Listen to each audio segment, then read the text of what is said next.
Hello friends, कैसे सब? मुझे देखिए सब खुश मस्त स्वस्थ होंगे, अच्छे से पढ़ रहे होंगे। तो फर्स्ट लेक्चर को आपने बहुत ज्यादा प्यार दिया, बहुत ज्यादा अच्छा लगा आप सब लोगों को। काफी सारे मैं कमेंट्स देख रहा था, काफी अच्छा लगा। तो मैंने सोचा आज ही, कल मैंने फर्स्ट लेक्चर डाला था इसका फर्स्ट, जिसके अंदर 1 से लेके 10 तक हमने सोल्यूशन किए थे। आज मैं डाल रहा हूँ 11 से लेके 18 तक के सारे सोल्यूशन, जो टोटल 18 क्वेश्चन आपकी आई थी। तो काफी अच्छी अप्रोच लगी आपको, आप लोगों ने काफी प्यार भी दिया और नीचे कमेंट्स किए अच्छे अच्छे कि हमें इस अप्रोच से ही चाहिए था कि भाई हमें बता दो कि कितने मार्क्स का क्वेश्चन आए, तो कितना हमने लिखना है, कौन कौन सी लाइनें लिखनी है, कैसे हमने जो है ना उसके अंदर मेंशन करना होता है, क्योंकि हम ऑब्जेक्टिव की तैयारी कर रहे हैं, सब्जेक्टिव की फर्स्ट टाइम कर रहे हैं। तो अब चलिए नेक्स्ट हम करते हैं 11 नंबर क्वेश्चन से। तो सारे कंप्लीट आपके सोल्यूशन हो जाएगा, जो कि 18 क्वेश्चन टोटल आए थे, जिसमें से 15 करने होते हैं। अगर आप 12 से 13 क्वेश्चन भी अटेम्प्ट अच्छे से कर लेते हो तो आपका सिलेक्शन पक्का है। हर एक क्वेश्चन पे 12 से 13 मिनट जो है ना आपको मिलेंगे, 15 मिनट भी मिल सकते हैं। अगर आप कुछ क्वेश्चन ऐसे भी होंगे जिसमें 10 मिनट ही आपके लगेंगे, कुछ क्वेश्चन में 15 मिनट लगेंगे। एवरेज 12-13 मिनट आपके पास हैं, आराम से उसका सोल्यूशन किया जा सकता। चलिए नेक्स्ट क्वेश्चन देखते हैं। चेक वेदर, अगर आपने प्रीवियस वाला नहीं देखा तो वो जाकर के देख लीजिए, यूट्यूब पे भी मैंने डाल दिया और एप्लीकेशन के अंदर भी मैंने डाला हुआ है। Check whether the point, check whether the point, ये पॉइंट है मेरे पास वेक्टर के, ठीक है। वेक्टर से ये क्वेश्चन आया हुआ है, वेक्टर से, ठीक है। 10 मार्क्स का क्वेश्चन है। ये क्या कह रहा है, ये 4 पॉइंट मेरे को दे दिए गए, आर कोप्लेनर और नोट। तो अगर मैं ऑब्जेक्टिव मैथमेटिक्स की अप्रोच से करता, 4 ऑप्शन हमें दिए होते, या कोप्लेनर है या नहीं है या क्या है ना, तो हम क्या करते थे, इन चारों का कोफिशिएंट लेते थे, आई जे के का कोफिशिएंट लेंगे, ठीक है। एक मेरे पास मैं मैट्रिक्स बनाऊंगा, उसका डिटर्मिनेंट हम चेक करते थे। बट इस केस के अंदर यहां पे 4 हैं और यहां पे आई जे के 3 है, ठीक है। तो यहां पे इसका मतलब ये मेरे पास जो बनेगी 3, जो 4 मेरी रो बनेगी, 3 मेरे कॉलम बनेंगे। तो इस टाइप से इसका डिटर्मिनेंट तो पॉसिबल है नहीं। तो उस केस के अंदर हम क्या किया करते थे कि इसका डिस्टेंस निकाल लेते थे। जैसे इसको ए बी सी डी नाम दे देते थे, तो ए बी वैक्टर, ठीक है, और ए सी वैक्टर और ए डी वैक्टर, इसको हम फाइंड आउट कर लेते थे। पहले उस अप्रोच से ही चलो आप ऑब्जेक्टिव की, फिर सोचो सब्जेक्टिव में क्या क्या लिखना है, फिर हम वहां से स्टार्ट करेंगे। तो ये करते थे। उसके बाद हम क्या करते थे, या तो ऐसे करो ए बी क्रॉस ए सी, ठीक है, ये क्रॉस आपको निकालना आता है। क्रॉस हम कैसे निकालते थे, आई जे के, उसका डिटर्मिनेंट, ए बी के जो भी कोफिशिएंट होंगे यहां आ जाएंगे, ए सी के कोफिशिएंट जो भी होंगे यहां आ जाएंगे। और ए बी याद है आपको कैसे हम निकालते थे, मतलब कि B vector minus A vector, simple. B को ए में से माइनस कर देना है, बी माइनस ए, तो ए बी वेक्टर निकल आता था। उसके बाद हम क्या करते थे कि ए बी क्रॉस ए सी, ठीक है, डॉट ए डी कर दो। अगर वो 0 आ जाता है तो मेरा क्या होता था, कोप्लेनर, अदरवाइज कोप्लेनर नहीं।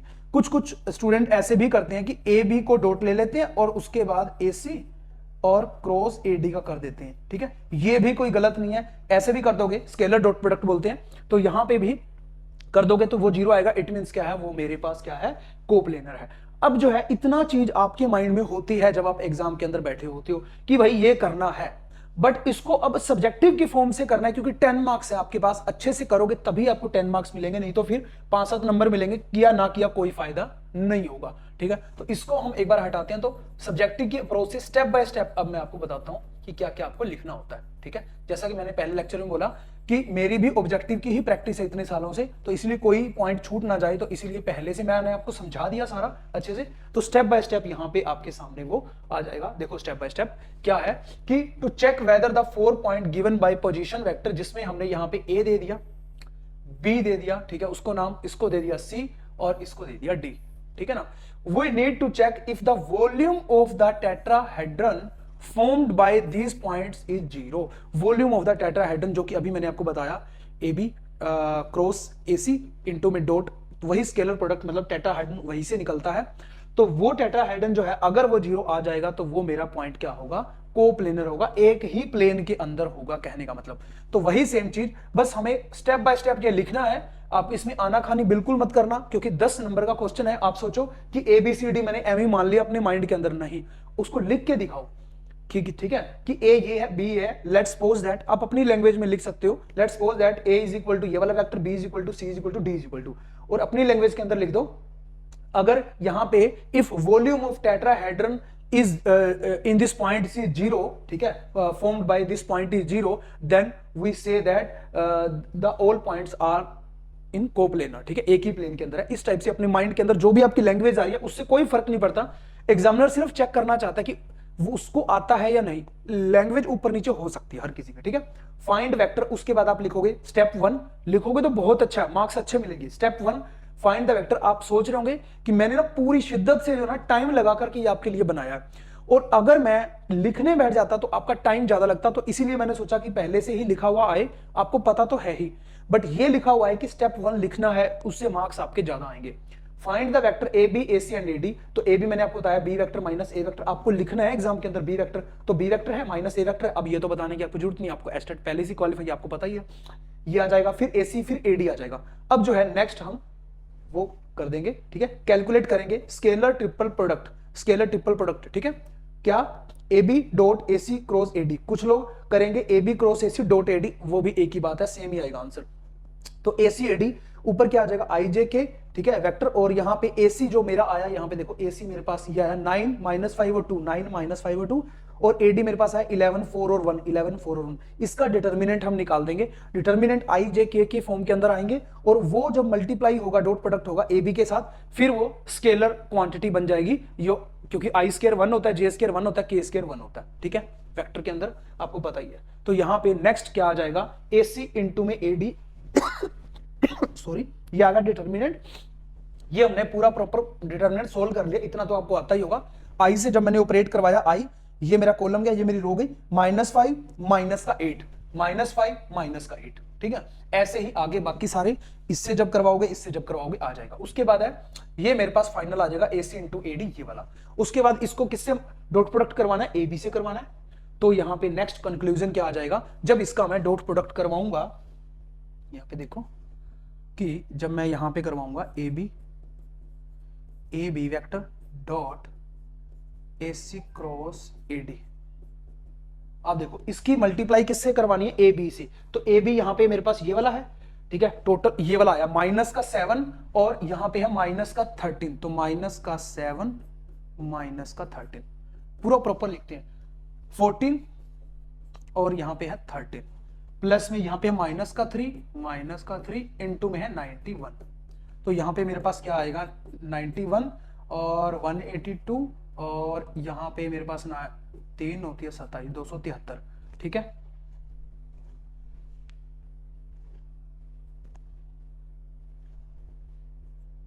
ये आ गया, और यहां पे आप देखोगे 2 1 3 और 8 9 17, नहीं हाँ ठीक है, 8 9 17 1 1 1 2, तो इज इक्वल टू क्या आ रहा है, 0। ये 0 आ जाता है तो आप नीचे अपनी लैंग्वेज के अंदर लिखेंगे, इसको रट्टा बिल्कुल भी नहीं मारना कि स्केलर ट्रिपल प्रोडक्ट जो है is 0, which mean that the volume of the tetrahedron formed by this point is 0, hence the point are in coplanar, वो कोप्लेनर के अंदर है। देखो कुछ भी बड़ा आप सोचो, वेक्टर का बिल्कुल आसान सा क्वेश्चन पूछा गया था 10 मार्क्स के अंदर, बस आपको पता सारा था जो कि मैंने पहले आपको बता दिया, बस उसको लैंग्वेज के अंदर लिखना था ताकि आपके मार्क्स अच्छे आए, ठीक है। चलिए आगे, चलिए जी, अगला क्वेश्चन है क्वेश्चन नंबर 12। मैंने इसलिए एक वीडियो में नहीं कराया ताकि लंबा ना हो जाए।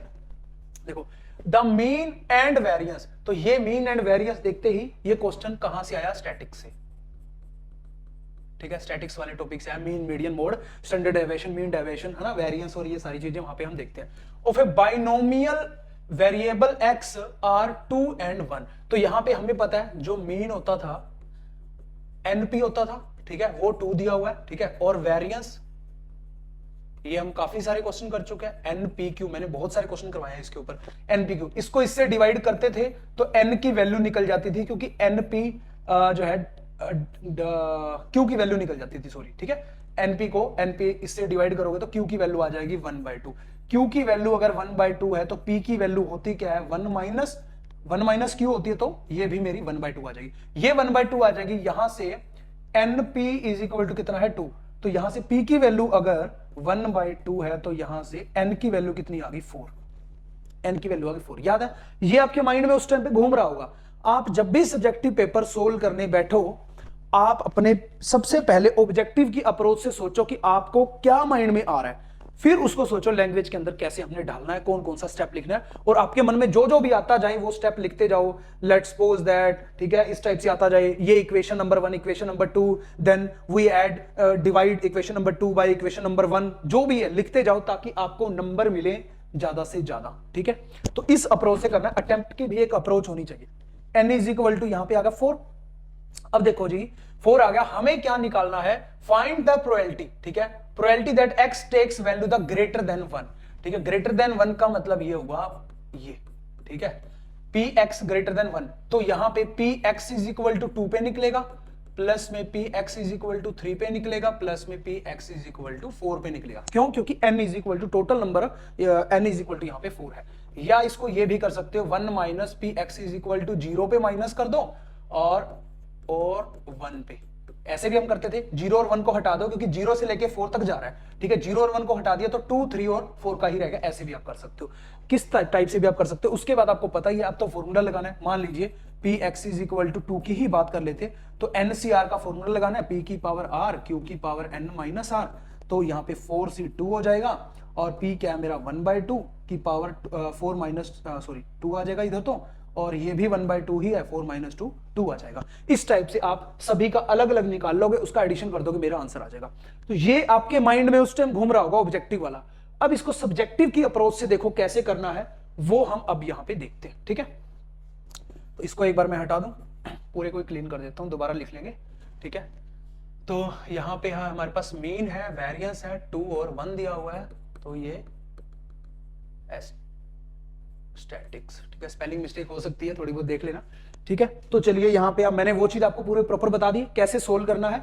अब देखो हम क्या करेंगे, given mean NP is equal to 2, variance NPQ is equal to 1, जो कि मैंने पहले आपको बता दिया। Equation number 1, equation number 2, dividing equation number 2 by 1 then Q is equal to, इसको इससे डिवाइड करेंगे, ठीक है। तो मेरे पास क्या आ जाएगा, मतलब एनपीक्यू अपॉन में एनपी, एनपी से एनपी कट जाएगा, क्यू आ जाएगा और यहां आ जाएगा मेरा 1/2, क्योंकि एनपी क्यू 1 है, 1 से इसको डिवाइड करेंगे, हमेशा इसको ऊपर रखना है एनपी क्यू, ठीक है। तो यहां पे मेरे पास क्या आ गया, क्या बोलते हैं उसे, 1/2 आ गया। तो यहां से क्यू की वैल्यू आ गई, क्यू की वैल्यू आ गई, तो पी की वैल्यू क्या होती है 1 माइनस क्यू, तो 1 माइनस 1/2, तो 1/2 आ गई, ठीक है।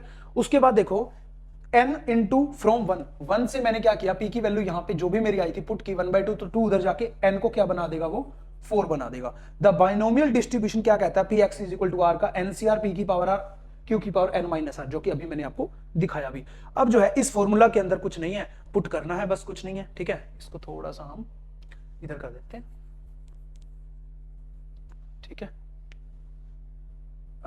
ये q आ गया, ठीक है। तो q की वैल्यू यहां पे क्या हो जाएगी 1/2, ये तो समझ में आती है बात आपको।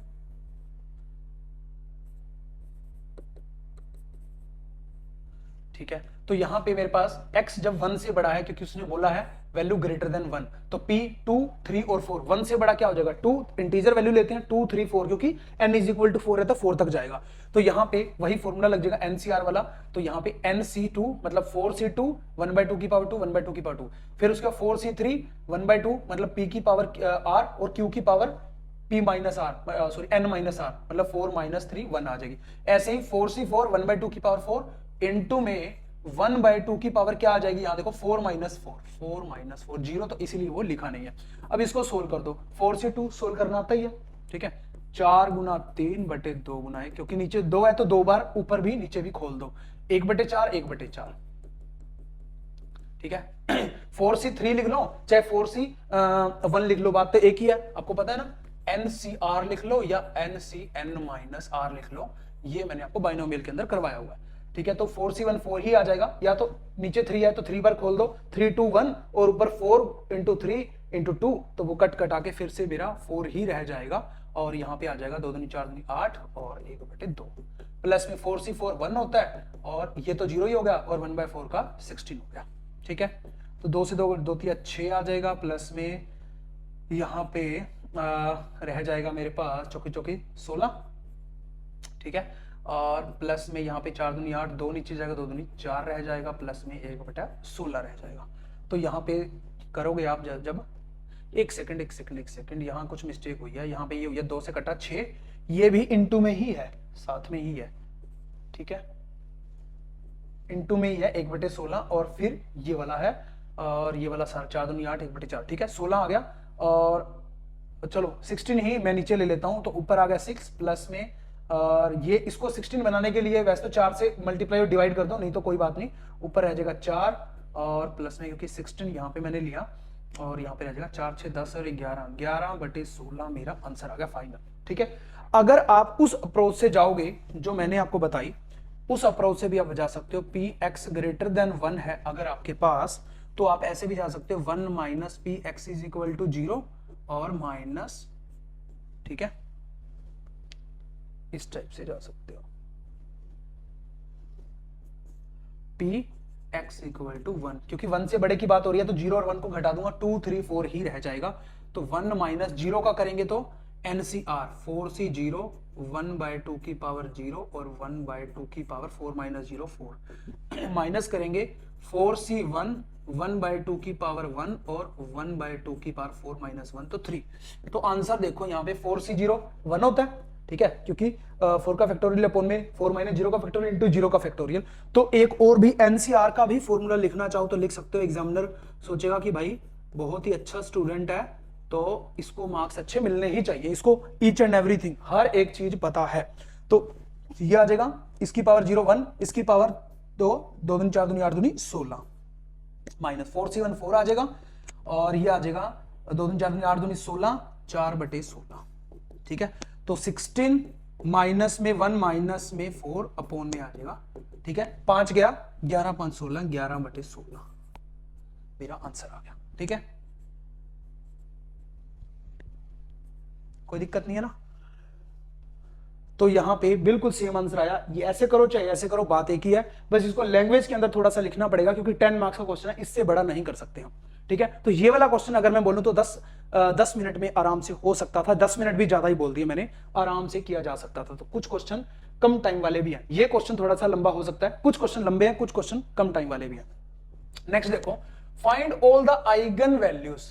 एक तो आइगन वैल्यू निकालने, एक आइगन वेक्टर निकालने। तो ये मैंने आपको लीनियर अलजेब्रा के अंदर जब मैंने आइगन वैल्यू और आइगन वेक्टर वाला टॉपिक करवाया था, उसके अंदर मैंने आपको एक बड़ा सारा क्वेश्चन करवाया था जिसके अंदर से 9 पता नहीं 10 पार्ट थे, जिसमें 1.5 समथिंग आइगन वैल्यू आ रही थी 2 बार और 1 प्लस आयोटा एक आइगन वैल्यू अलग से आ रहा था, 3 आइगन वैल्यू आ रहे थे। उसमें मैंने आइगन वैल्यू निकाल के दिखाई थी, आइगन वेक्टर निकाल के दिखाए थे, उसके बाद स्पेक्ट्रा और वो सारी चीजें भी निकाल के दिखाई थी। तो यहां से वही क्वेश्चन पूछा गया eigen value and eigen vector के ऊपर ऑफ द फॉलोइंग मैट्रिक्स, इस मैट्रिक्स के। अब यहां पे ये जो मेरी मैट्रिक्स है A इज इक्वल टू, मान लीजिए ये मेरी मैट्रिक्स है, आइगन वैल्यू हम कैसे निकालते हैं, A माइनस में लेमडा I का डिटर्मिनेंट इज इक्वल टू 0। ठीक है, तो ये I का मतलब आइडेंटिटी मैट्रिक्स है, और डायगोनल पे आइडेंटिटी मैट्रिक्स कौन सी होती है, डायगोनल के ऊपर होती है। ठीक है, अगर मैं 3x3 की निकालता हूं, ठीक है, तो यहां पे होते हैं 1 0 0 0 1 0 0 0 1। ठीक है ना, तो यहां पे ये मेरे माइनस हो जाएंगे लेमडा के साथ, लेमडा जो भी मेरा होगा, लेमडा बाद में जाकर के मेरा आइगन वैल्यू आएगा। उसके बाद हम उसके कोरस्पोंडिंग जो भी मेरे आइगन वैल्यू आएंगे उसके कोरस्पोंडिंग हम आइगन वेक्टर निकालेंगे। ठीक है, वो भी आगे चल के मैं सिखाता हूं, ये चीज इतना कॉमन बेसिक पता ही है आपको। ठीक है, अब हम चलते हैं आगे, इसको हम कैसे निकालेंगे। देखो, तो स्टार्टिंग में हम क्या लिखेंगे, let's find the eigen value and eigen vector of the matrix A is equal to इतना। तो एक देखो 5 नंबर का क्वेश्चन है, वैसे तो ये वाले लाइन स्किप भी आप कर सकते हो क्योंकि थोड़ा सा वैसे भी लंबा जाने वाला है। अब डायरेक्ट लिखो step 1 find the eigen value. सबसे पहले हम आइगन वैल्यू फाइंड आउट करेंगे, कैसे, A minus lambda I, determinant of A minus lambda I, जैसे कि मैंने डायरेक्ट डिटर्मिनेंट लिख दिया। ठीक है, ऐसे भी लिख सकते इज इक्वल टू 0। तो A माइनस लेमडा I, तो डायगोनल एलिमेंट लेमडा यहां से माइनस, यहां से माइनस, यहां से माइनस। ठीक है, समझ में आया, क्योंकि लेमडा I क्या है, तो 1 1 1 है, उसके साथ लेमडा मल्टीप्लाई करके डायगोनल एलिमेंट से वो मैंने माइनस कर दिया। इसका डिटर्मिनेंट निकालो, लेमडा की जो वैल्यू आए वो मेरा आइगन वैल्यू है, बात खत्म। ठीक है ना, अब ऑप्शन तो है नहीं कि हम ऑप्शन में डाल करके पुट करके देख लें, क्योंकि आपको यह भी पता है कि सम ऑफ जो है आइगन वैल्यू क्या होता है। ठीक है, ट्रेस ऑफ द मैट्रिक्स होता है और product of the eigen value determinant of the matrix होता है। वो चीजें जो है हम इसके अंदर अप्लाई नहीं कर सकते क्योंकि ये सब्जेक्टिव है। चलिए, the determinant of this matrix, determinant A minus lambda I, ये वाला पूरा का पूरा सोल्व हो जाएगा डिटर्मिनेंट, इसमें तो कोई दिक्कत है ही नहीं। डिटर्मिनेंट क्या आ गया, 1 माइनस लेमडा का क्यूब, तो मतलब इज इक्वल टू 0 रखेंगे तो lambda is equal to 1 3 time आएगा, क्योंकि ऊपर पावर कितनी है 3, जितनी पावर हो उतने ही मेरे रूट आते हैं, ये आपको पता है पहले से। तो यहां पे मेरे पास लेमडा इज इक्वल टू 1, ठीक है, कितने बार, हैज अलजेब्रिक मल्टीप्लिसिटी 3, मतलब 3 बार वो रिपीट होगा, लेमडा इज इक्वल टू 1 1 1। तो आइगन वेक्टर हमें 1 का ही निकालना है सिर्फ, क्योंकि अलग अलग आइगन वैल्यू होती तो अलग अलग कोरस्पोंडिंग आइगन वेक्टर निकलते, बट अभी एक ही आइगन वैल्यू है तो एक ही मेरे पास क्या निकलेगा, आइगन वेक्टर निकलेगा उसका। ठीक है, तो यहां पे हम आइगन वेक्टर अब निकालेंगे। आइगन वेक्टर देखो कैसे निकालते हैं, find the eigen vector, to find the eigen vector the corresponding of the lambda is equal to 1 पे हम आइगन वेक्टर निकाल रहे हैं a minus lambda I into V is equal to 0। ठीक है, कहने का मतलब ये है मेरे पास a minus lambda I into में vector v is equal to 0। वही a माइनस लेमडा आई जो है यहां पे मैंने लिखा था a माइनस लेमडा आई, इसके साथ v मल्टीप्लाई कर दोगे तो वो वेक्टर आ जाएगा। v एक्चुअल में कुछ नहीं है, ठीक है, v कुछ नहीं है, v वही है कि यहां पे मेरे पास अगर 3 मेरे पास रो की है तो x1 x2 x3 आप ले सकते हो, या आप क्या ले सकते हो v1 v2 v3, कोई भी आप ले सकते हो। किसी बुक्स के अंदर कुछ लिखा हुआ है, किसी बुक्स के अंदर कुछ लिखा हुआ है, उससे कोई फर्क नहीं पड़ता, बस कुछ नहीं है, उनकी वैल्यू निकालनी है x1 x2 x3 की या v1 v2 v3 की। ठीक है, जैसे हम डिटर्मिनेंट के अंदर करते हैं सिस्टम ऑफ इक्वेशन, जब हम निकालते थे कंसिस्टेंट इनकंसिस्टेंट, पीछे क्वेश्चन भी आया था, वही चीज है सेम। ठीक है, वो मल्टीप्लाई कर देनी है, बस कुछ नहीं। तो a माइनस लेमडा आई, तो यहां पे लेमडा क्या है 1 है, ठीक है, लेमडा 1 है तो a माइनस में i लिख दिया डायरेक्ट, इनटू में v इज इक्वल टू 0। तो यहां पे a माइनस आई पीछे हम निकाल चुके हैं अभी। देखो a माइनस आई यहां पे हमने निकाला, सॉरी a माइनस आई नहीं निकाला, लेमडा इज इक्वल टू जब मैंने 1 पुट किया तब की बात है, lambda is equal to 1 put करोगे यहां पे, आगे a माइनस लेमडा को 1 पुट करोगे a माइनस आई आ जाएगा, 1 माइनस 1 0, 1 माइनस 1 0, 1 माइनस 1 0, ये सारे के सारे जीरो हैं, अपर ट्रायंगुलर मैट्रिक्स मेरी सिर्फ बच जाएगी। ठीक है, समझ में आया? चलिए जी, अब यहां पे देखिए, अब मेरे पास क्या बच गया, सिर्फ अपर ट्रायंगुलर मैट्रिक्स जिसके अंदर 1 1 और 0, वैसे तो डायगोनल एलिमेंट भी आने चाहिए बट वो 0 0 0 है। तो यहां पे देखो we need to solve the system. अब इसको सोल्व करने के लिए देखो जो भी मेरा ये आया a minus lambda I into में v लगाना है, v x1 x2 x3 भी लगा सकते हो, v1 v2 v3 भी लगा सकते हो। तो इसके अंदर मैंने v1 v2 v3 लगा दिया। आगे एक और क्वेश्चन आएगा लीनियर अलजेब्रा में, तो उसके अंदर मैंने x1 x2 x3 लगाया हुआ, इज इक्वल टू क्या आ जाएगा 0 0 0, इज इक्वल टू, क्योंकि 0 है, ये देखो 0 है तो 0 0 0 आ गया। अब कुछ नहीं करना, इसको पूरी रो को इससे मल्टीप्लाई, इसको इससे मल्टीप्लाई, इसको इससे मल्टीप्लाई, 0 0 0 के इक्वल रख देना है, बात खत्म। यही आइगन वेक्टर है। एवं लोग जो है ना डरते रहते हैं, कोई भी क्वेश्चन आ जाए कैसे भी आ जाए, आपने करना ऐसे ही है। ठीक है, तो यहां पे देखो this gives us the following equation, लिखना चाहो लाइन लिख सकते हो, नहीं तो छोड़ दो। तो यहां पे मल्टीप्लाई करोगे तो 0 ही हो जाएगा, यहां मल्टीप्लाई करोगे v2 प्लस में v3 इज इक्वल टू 0। तो नेक्स्ट वाले में देखो 0 0 1, तो 0 0 1 v3 is equal to 0, v3 is equal to 0, यहां 0 पुट करोगे v2 भी 0 हो जाएगा, v2 भी 0 है, v3 भी 0 है, v1 बच गया। v1 निकालना नहीं जा सकता क्योंकि 0 इंटू v1 है, तो v1 कुछ भी हो 0 के साथ मल्टीप्लाई होकर 0 ही आना है, तो v1 कुछ भी वैल्यू आ सकती है, 1 2 3 4 5 6 7, कुछ भी वैल्यू वो ले सकता है। तो v3 मेरा हो गया 0, v2 0 हो गया, but v1 is free to take any value, क्योंकि यहां पे 0 into v1 is equal to 0 है। ठीक है, क्योंकि यहां पे इसको थोड़े थोड़े जो पॉइंट मेरे लग गया ना, पेन लग गया, उसको हटा देता हूं। क्योंकि यहां पे देखो मेरे पास जो है 0 into v1 is equal to 0 है। ठीक है, तो ये एनी वैल्यू कुछ भी हो सकता है, क्योंकि 0 के साथ मल्टीप्लाई होकर 0 ही होना है, तो v1 कुछ भी हो सकता है, हमें क्या पता क्या हो सकता है। तो v1 को हमने t मानना है, x मानना है, z मानना है, कुछ भी आप मान सकते हो, वही मेरा वो वेक्टर आ जाएगा। तो इस टाइप से हम इसके कोरस्पॉन्डिंग वेक्टर निकालते हैं। तो v इज इक्वल टू जो मेरे पास ये आया, तो इसको वेक्टर की फॉर्म में लिखते हैं। इसका मतलब यह है कि आइगन वेक्टर हम लिख रहे हैं v is equal to v1 v2 v3। ठीक है, तो यहां पे v is equal to v1 v2 v3, जो कि हमने यहां पे माना ना, ये देखो v1 v2 v3 ये माना, ये क्या माना v माना। ठीक है, जहां पे मैं बताया था मैंने v क्या है x1 x2 x3 या v1 v2 v3, तो ये चीज मेरी यहां पे वैल्यू पुट कर देनी, ये 0 है, ये 0 है, ये सिर्फ v1 है, मैंने v1 ही रहने दिया, ये आप t भी मान सकते हो इसको। तो यहां पे lambda is equal to 1 eigen value के ऊपर कोरस्पॉन्डिंग जो है मेरे पास आइगन वेक्टर क्या आया, ये v1 कॉमन आके बाहर आ जाएगा, इसका कोफिशिएंट लगेगा यहां पे, जो मेरी मैट्रिक्स मेरी बनेगी, इसका कोफिशिएंट क्या है 1 है, 1 0 0। तो यहां पे अगर कहीं जगह 1/2 1/3 इस टाइप से भी आ जाता तो उसको हम 3 या 4 से मल्टीप्लाई कर देते हैं, ताकि उसको सिंप्लीफाई करने के लिए आगे एक क्वेश्चन आपका पूछा भी गया, आगे चल के डिस्कस करता हूं। ठीक है, तो v इज इक्वल टू आ गया 1 0 0, तो एक ही मेरी आइगन वैल्यू थी, लेमडा इज इक्वल टू 1, तो एक ही मेरा आइगन वेक्टर आएगा, बात खत्म। ठीक है, तो लास्ट में कंक्लूजन स्टेप नंबर 3 में आप लिख सकते हो कि आइगन वैल्यू जो है वो लेमडा इज इक्वल टू 1 है और अलजेब्रिक मल्टीप्लिसिटी 3 है, तो एक ही मेरा आइगन वेक्टर बनेगा, कौन सा, v इज इक्वल टू 1 0 0, क्योंकि एक ही मेरे पास आइगन वैल्यू थी। ठीक है, तो ये मेरा प्रॉपर पूरा सोल्यूशन इसका हो गया। ठीक है, क्वेश्चन में दोबारा आपको दिखा देता हूं, ये देखो क्वेश्चन था find all the eigen value and eigen vector of the following matrix. तो आइगन वैल्यू निकालने के लिए 1a minus lambda is equal to 0 eigen value निकल गई। जो मेरी आइगन वैल्यू आएगा, लेमडा की वैल्यू जो भी मेरी आएगी, तो यहाँ पे लेमडा की वैल्यू सिर्फ और सिर्फ 1 आई थी 3 बार, तो इसीलिए उसका एक ही मेरा आइगन वेक्टर निकल गया। अगर यहाँ पे 2 होती, 3 होती, 4 होती, 5 होती, तो उसके अलग अलग आइगन वेक्टर निकलेंगे। एक क्वेश्चन आगे आएगा तो उसके अंदर आपका क्लियर हो जाएगा। ठीक है, समझ में आ गया? एक लाइक कर दो अगर अच्छा लग रहा है, कमेंट करना अच्छा सा कि आपको कैसा लग रहा है। ठीक है, कि मैं कोशिश यही कर रहा हूं कि आपको वैसी जो है ना चीजें प्रोवाइड कराने की, ताकि आप एग्जाम में जाओ तो आपको ये चीजें याद रहें कि कैसे कैसे लिखना है, क्योंकि आपको बुक्स के अंदर भी इतना प्रॉपर नहीं मिलेगा लिखा हुआ जितना मैं आपको करवा रहा हूं इन चीजों में। और आगे प्रैक्टिस भी करवाने वाला हूं, टेस्ट सीरीज भी लॉन्च करने वाला हूं एप्लीकेशन मिशन डीएसएसबी के ऊपर। तो सब लोग एप्लीकेशन जरूर डाउनलोड कर लेना, मिशन डीएसएसबी। कोई भी डाउट हो, कोई भी क्वेरी हो, नंबर पे भी आप कॉल कर सकते हो, तो आपकी क्वेरी वगैरह जो भी होगी डाउट्स दूर कर दिया जाएगा। ठीक है, तो इस टाइप से आप ये वाली चीज लिख सकते हो। उसके बाद है नेक्स्ट क्वेश्चन है हमारा, prove that the intersection of two subspace W1 and W2 of a vector space VF is also subspace.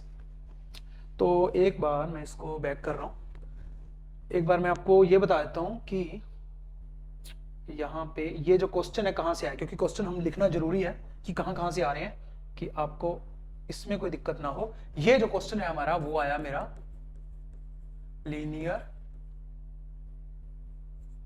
Algebra से। ठीक है, 5 नंबर का। और अगला जो क्वेश्चन है वो भी मेरा लीनियर अलजेब्रा से ही आया हुआ। इसका जो सेकंड पार्ट है ये भी मेरा लीनियर अलजेब्रा से आया हुआ। तो लीनियर अलजेब्रा के मैंने कम से कम 30-35 लेक्चर हैं, वो पूरे कंप्लीट करवाए हुए हैं एप्लीकेशन के अंदर, आप जाकर के देख लेना। सारे आइगन वेक्टर हैं, आइगन वैल्यूज हैं, बेसिस है, डायमेंशन है, लीनियर ट्रांसफॉर्मेशन है, ठीक है, कैनोनिकल फॉर्म है, हर एक चीज जो भी उसमें दी हुई है, चाहे वो ड्यूल स्पेसिस है, इनर प्रोडक्ट स्पेस है, हर एक चीज जो है ना आपके जो सिलेबस के अंदर है वो वहां पे मैंने करवाई हुई है। तो आप ऑब्जेक्टिव की अप्रोच से मैंने करवाया हुआ है, बट आप कर सकते हो, बट सब्जेक्टिव की अप्रोच से लाइनें कैसे लिखनी है वो मैं यहाँ पे समझा रहा हूँ, और बहुत सारे क्वेश्चन हम आगे चल के करने वाले हैं। तो ऑब्जेक्टिव की अप्रोच से आपको माइंड में आना चाहिए क्वेश्चन सोल्व करना कैसे है, उसके बाद लिखना तो आप कर ही लोगे, कोई दिक्कत नहीं है, प्रैक्टिस करोगे तो हो ही जाएगा। तो इतना कोई घबराने वाली बात नहीं है सब्जेक्टिव वाली, जितना आपने हवा बनाया हुआ। अब बात करते हैं कि प्रूव दैट इंटरसेक्शन। देखो इसके अंदर जब मैंने सबस्पेस आपको पढ़ाया था, जब लीनियर अलजेब्रा के अंदर आपने देखा होगा, उसके अंदर एक था, एक तो जीरो वेक्टर होना चाहिए, ठीक है, ठीक है, और सेकंड था जो है स्केल एडिशन का जो है केस था, ठीक है, और वो क्लोज्ड अंडर एडिशन होना चाहिए। और थर्ड केस उसका था कि स्केलर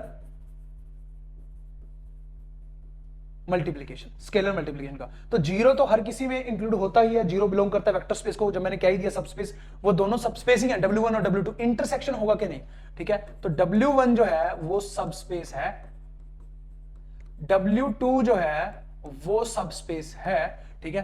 पहले मैं वो अप्रोच करवा रहा हूं कि आपको एग्जाम के अंदर जब बैठे तो आपको माइंड में क्या आना चाहिए, उसके बाद की बात है सब्जेक्टिव। तो अच्छा, जीरो तो ये जीरो इसको भी बिलोंग करेगा, इसको बिलोंग करेगा, फर्स्ट कंडीशन तो वैसे ही सेटिस्फाई होगी। सेकंड कंडीशन एडिशन की है। अगर मैं यहां पे इंटरसेक्शन की वो बात करते हैं तो यू मैंने ले लिया, तो यू डब्ल्यू को बिलोंग कर रहा होगा, ठीक है, और यू W2 को भी बिलोंग कर रहा होगा, तो यू W इंटरसेक्शन W2 को, क्योंकि इंटरसेक्शन सबस्पेस दिखाना है, ये इसको बिलोंग कर रहा होगा, ठीक है। सिमिलरली अगर मैं बोलूं V होगा जो इन दोनों के इंटरसेक्शन को बिलोंग कर रहा होगा, तो उनका वेक्टर एडिशन जब मैं करूंगा U प्लस V, वो भी इनके इंटरसेक्शन को बिलोंग करेगा।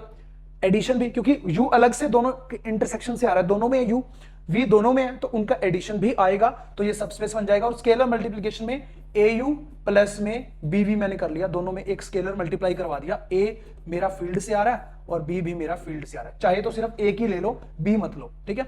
ऐसा आप ऐसा भी ले सकते हो, AU प्लस V या U प्लस BV, ठीक है, बस वो उनके उसमें बिलोंग करने चाहिए, ठीक है।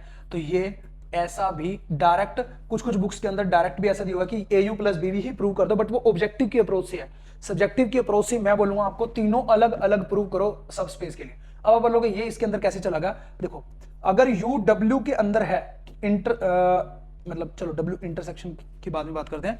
U अगर W1 के अंदर है तो AU भी W1 के अंदर होगा, क्योंकि स्केलर मल्टीप्लिकेशन है, क्योंकि ये W1 सबस्पेस है, तो सबस्पेस की कंडीशन तीनों तो वो सेटिस्फाई खुद तो कर ही रहा है ना, W1 सबस्पेस है तो वो खुद तो सेटिस्फाई कर रहा है तीन कंडीशन को, तभी तो वो सबस्पेस है। ऐसे ही AU जो है W2 में भी चला जाएगा, फिर AU जो है उनके इंटरसेक्शन में भी चला जाएगा। तो आपके माइंड के अंदर क्या क्या आ रहा है वो मैंने यहां पे लिख दिया कि मेरे माइंड में सबस्पेस देखते ही ये सब चीजें मेरी माइंड में घूमगी कि जीरो वेक्टर और close under addition and scalar multiplication. तो स्केलर मल्टीप्लिकेशन एक ऐसी थी जो तीनों को ही कंबाइन करगी, देखा जाए तो जीरो वेक्टर तो उसके अंदर होगा ही होगा, ठीक है, हमेशा उसमें बिलोंग करेगा ही करेगा। तो इसका मतलब क्या हुआ, VF is also subspace. Intersection की बात की है, यूनियन होता है जब एक दूसरे के अंदर W1 यूनियन W1 के अंदर कंटेन करे या W2 के अंदर कंटेन करे, तब वो यूनियन वाला केस होता है, मैंने करवाया हुआ। इंटरसेक्शन हमेशा सबस्पेस होता ही होता है। ऑब्जेक्टिव की अप्रोच से मैंने आपको बोला था याद कर लो, बट सब्जेक्टिव की अप्रोच से क्वेश्चन आया हुआ है, तो हम इसको स्टेप बाय स्टेप अब हम करने वाले हैं, तो ध्यान से देखना, ठीक है। तो यहां पे मैं दोबारा लिख देता हूं,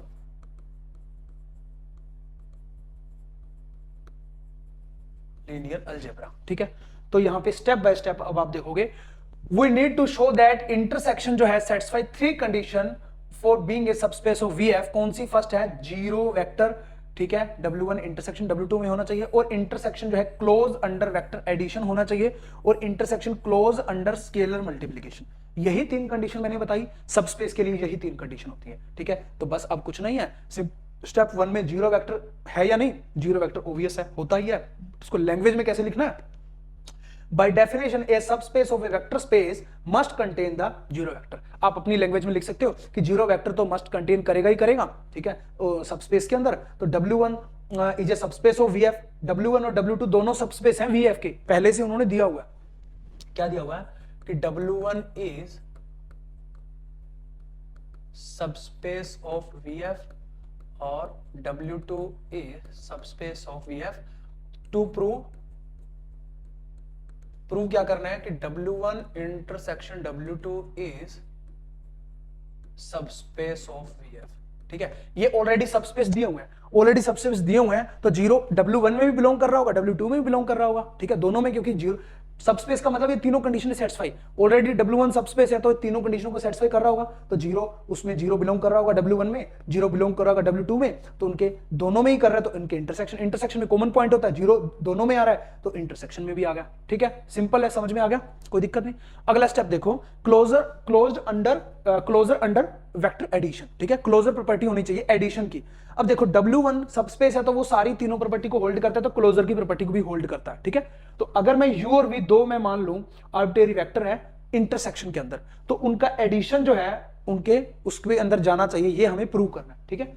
तो आप क्या बोलोगे, U W1 के अंदर है, V W1 के अंदर है, U और V दो वेक्टर मैंने मान लिए W1 के अंदर, ठीक है। तो वो U प्लस V भी W1 के अंदर जाएगा, क्योंकि W1 क्या है, सबस्पेस है, ऑलरेडी बोला हुआ है, W1 क्या बोला हुआ है, सबस्पेस है, तो वो एडिशन की प्रॉपर्टी को होल्ड करता होगा, तो एडिशन किस में चला गया, वो W1 के अंदर एडिशन चला गया, ठीक है। ऐसे ही सिमिलरली U W2 में, और दोनों वेक्टर मैंने W2 में भी मान लिए, तो वो W2 में भी चले जाएंगे। अब U प्लस V इसमें भी है, इसमें भी है, तो दोनों के इंटरसेक्शन में हो गया या नहीं हो गया, तो दोनों के इंटरसेक्शन में भी हो गया, ठीक है। अब लैंग्वेज थोड़ा बहुत लिख दो, थस इतना एंड इतना, देन इक्वेशन 1 ले लो, इक्वेशन 2 ले लो, and from equation 1 and 2 we get, इस टाइप की लैंग्वेज थोड़ी बहुत लिख दोगे, देयरफॉर ये वो, तो उस टाइप से जो है ना आपका अच्छे से आपके मार्क्स आपको मिल जाएंगे, ठीक है। उसके बाद है क्लोजर अंडर स्केलर मल्टीप्लिकेशन, ठीक है। स्केलर मल्टीप्लिकेशन में क्या होता है, कोई भी एक स्केलर मल्टीप्लाई होता है। अब W1 सबस्पेस है तो A मल्टीप्लाई कर देंगे, AU वो भी W में ही जाएगा। तो यहां पे देखो W1 intersection W2 and let C कोई मैंने मान लिया कोई स्केलर, ठीक है, इन द, वहां पे मैंने A माना था, अब C मान लिया, कोई भी मान लो फील्ड में से। We need to show that CU जो है इनके इंटरसेक्शन में जाता है, स्केलर मल्टीप्लिकेशन A की। तो उसमें मैंने AU प्लस BV बोल दिया था, उसमें दोनों कंडीशनें आ गई थी, ये वाली दोनों, कि अंडर एडिशन और स्केलर मल्टीप्लिकेशन दोनों, बट उसमें सिर्फ स्केलर मल्टीप्लिकेशन अलग से निकाल के दिखाई हुई है, कोई दिक्कत नहीं है। U W में जा रहा है, सबस्पेस है, स्केलर मल्टीप्लिकेशन की प्रॉपर्टी थर्ड प्रॉपर्टी को होल्ड करता होगा, क्योंकि सबस्पेस है, तो C मल्टीप्लाई करा दो, C भी W में जाएगा। ऐसे ही सेम C U W2 में भी जाएगा, अगर U मेरे पास W2 में है तो CU भी जाएगा, CU इसमें भी है और इसमें भी है, तो इसका मतलब उनके इंटरसेक्शन में भी हो गया, बस बात खत्म। तो आपका प्रूव हो चुका है कंप्लीट। तो इसका मतलब W1 W2 contain zero vector भी, क्लोज अंडर वेक्टर एडिशन भी है, और उसके बाद थर्ड प्रॉपर्टी है क्लोज अंडर स्केलर मल्टीप्लिकेशन भी है। तो इट मींस क्या है, ये सबस्पेस है VF का। तो इंटरसेक्शन जो है वो सबस्पेस है वेक्टर स्पेस VF का, ठीक है। V का लिख दो चाहे VF का लिख दो, समझ में आया। तो ये आपका था। अब क्वेश्चन कोई बड़ा नहीं था, बस सारा कुछ ही लैंग्वेज के अंदर था। मैंने आपको पहले ही आपको बता दिया सबस्पेस कैसे प्रूव करते हैं, मैंने क्वेश्चन लीनियर अलजेब्रा के अंदर कराए हुए हैं, बट उसको लैंग्वेज के अंदर थोड़ा थोड़ा लिखना है, टफ नहीं है। एक बार खुद से आप शिद्दत से मन लगा करके, दिल लगा करके एक एक लाइन पढ़ोगे ना, दोबारा पढ़ोगे तो आपको इजीली समझ में आ जाएगा, माइंड में बैठ जाएगा। लिखना अपनी लैंग्वेज के अंदर ही है, ठीक है, रट्टा मत मारने बैठ जाना। और एग्जामिनर तो चाहता ही है कि वो अपनी लैंग्वेज के अंदर ही लिखे, ठीक है, एग्जामिनर चाहता ही है आपसे। अच्छा, अगला देखो क्या दिया हुआ है, find the value of A and b, a b की वैल्यू फाइंड आउट करनी है if f x is equal to ये इज कॉन्टिन्यूज है at x is equal to 0। ये कॉन्टिन्यूज है भाई, कॉन्टिन्यूज है तो एल हॉस्पिटल रूल तो सेटिस्फाई करता ही होगा, ठीक है। तो यहां पे अगर मैं 0 पुट करूंगा, limit x tends to 0 f x, तो 0 पुट करो, साइन 0 0, ये भी 0, कोस 0 1 होता है, तो बी आ गया, अपॉन में आ गया 0, तो ये आ गया बी अपॉन 0, तो ये बी अपॉन 0 आ गया, इन्फिनिटी हो गया, तो इसका मतलब कॉन्टिन्यूज तो नहीं है। कॉन्टिन्यूज होने के लिए क्या, एल हॉस्पिटल रूल अप्लाई होना चाहिए, 0/0 फॉर्म बननी चाहिए, तो बी इज इक्वल टू यहां से आ जाएगा 0, ठीक है। अब बी इज इक्वल टू 0 मानोगे, ठीक है, फॉर कॉन्टिन्यूज, ठीक है। कॉन्टिन्यूज तभी हो सकता है पॉसिबल जब बी इज इक्वल टू 0, यहां से बी की वैल्यू आ गई। अब रह गया ऊपर वाला सिर्फ साइन 2x प्लस में ए साइन एक्स अपॉन में क्या रहेगा, एक्स का क्यूब।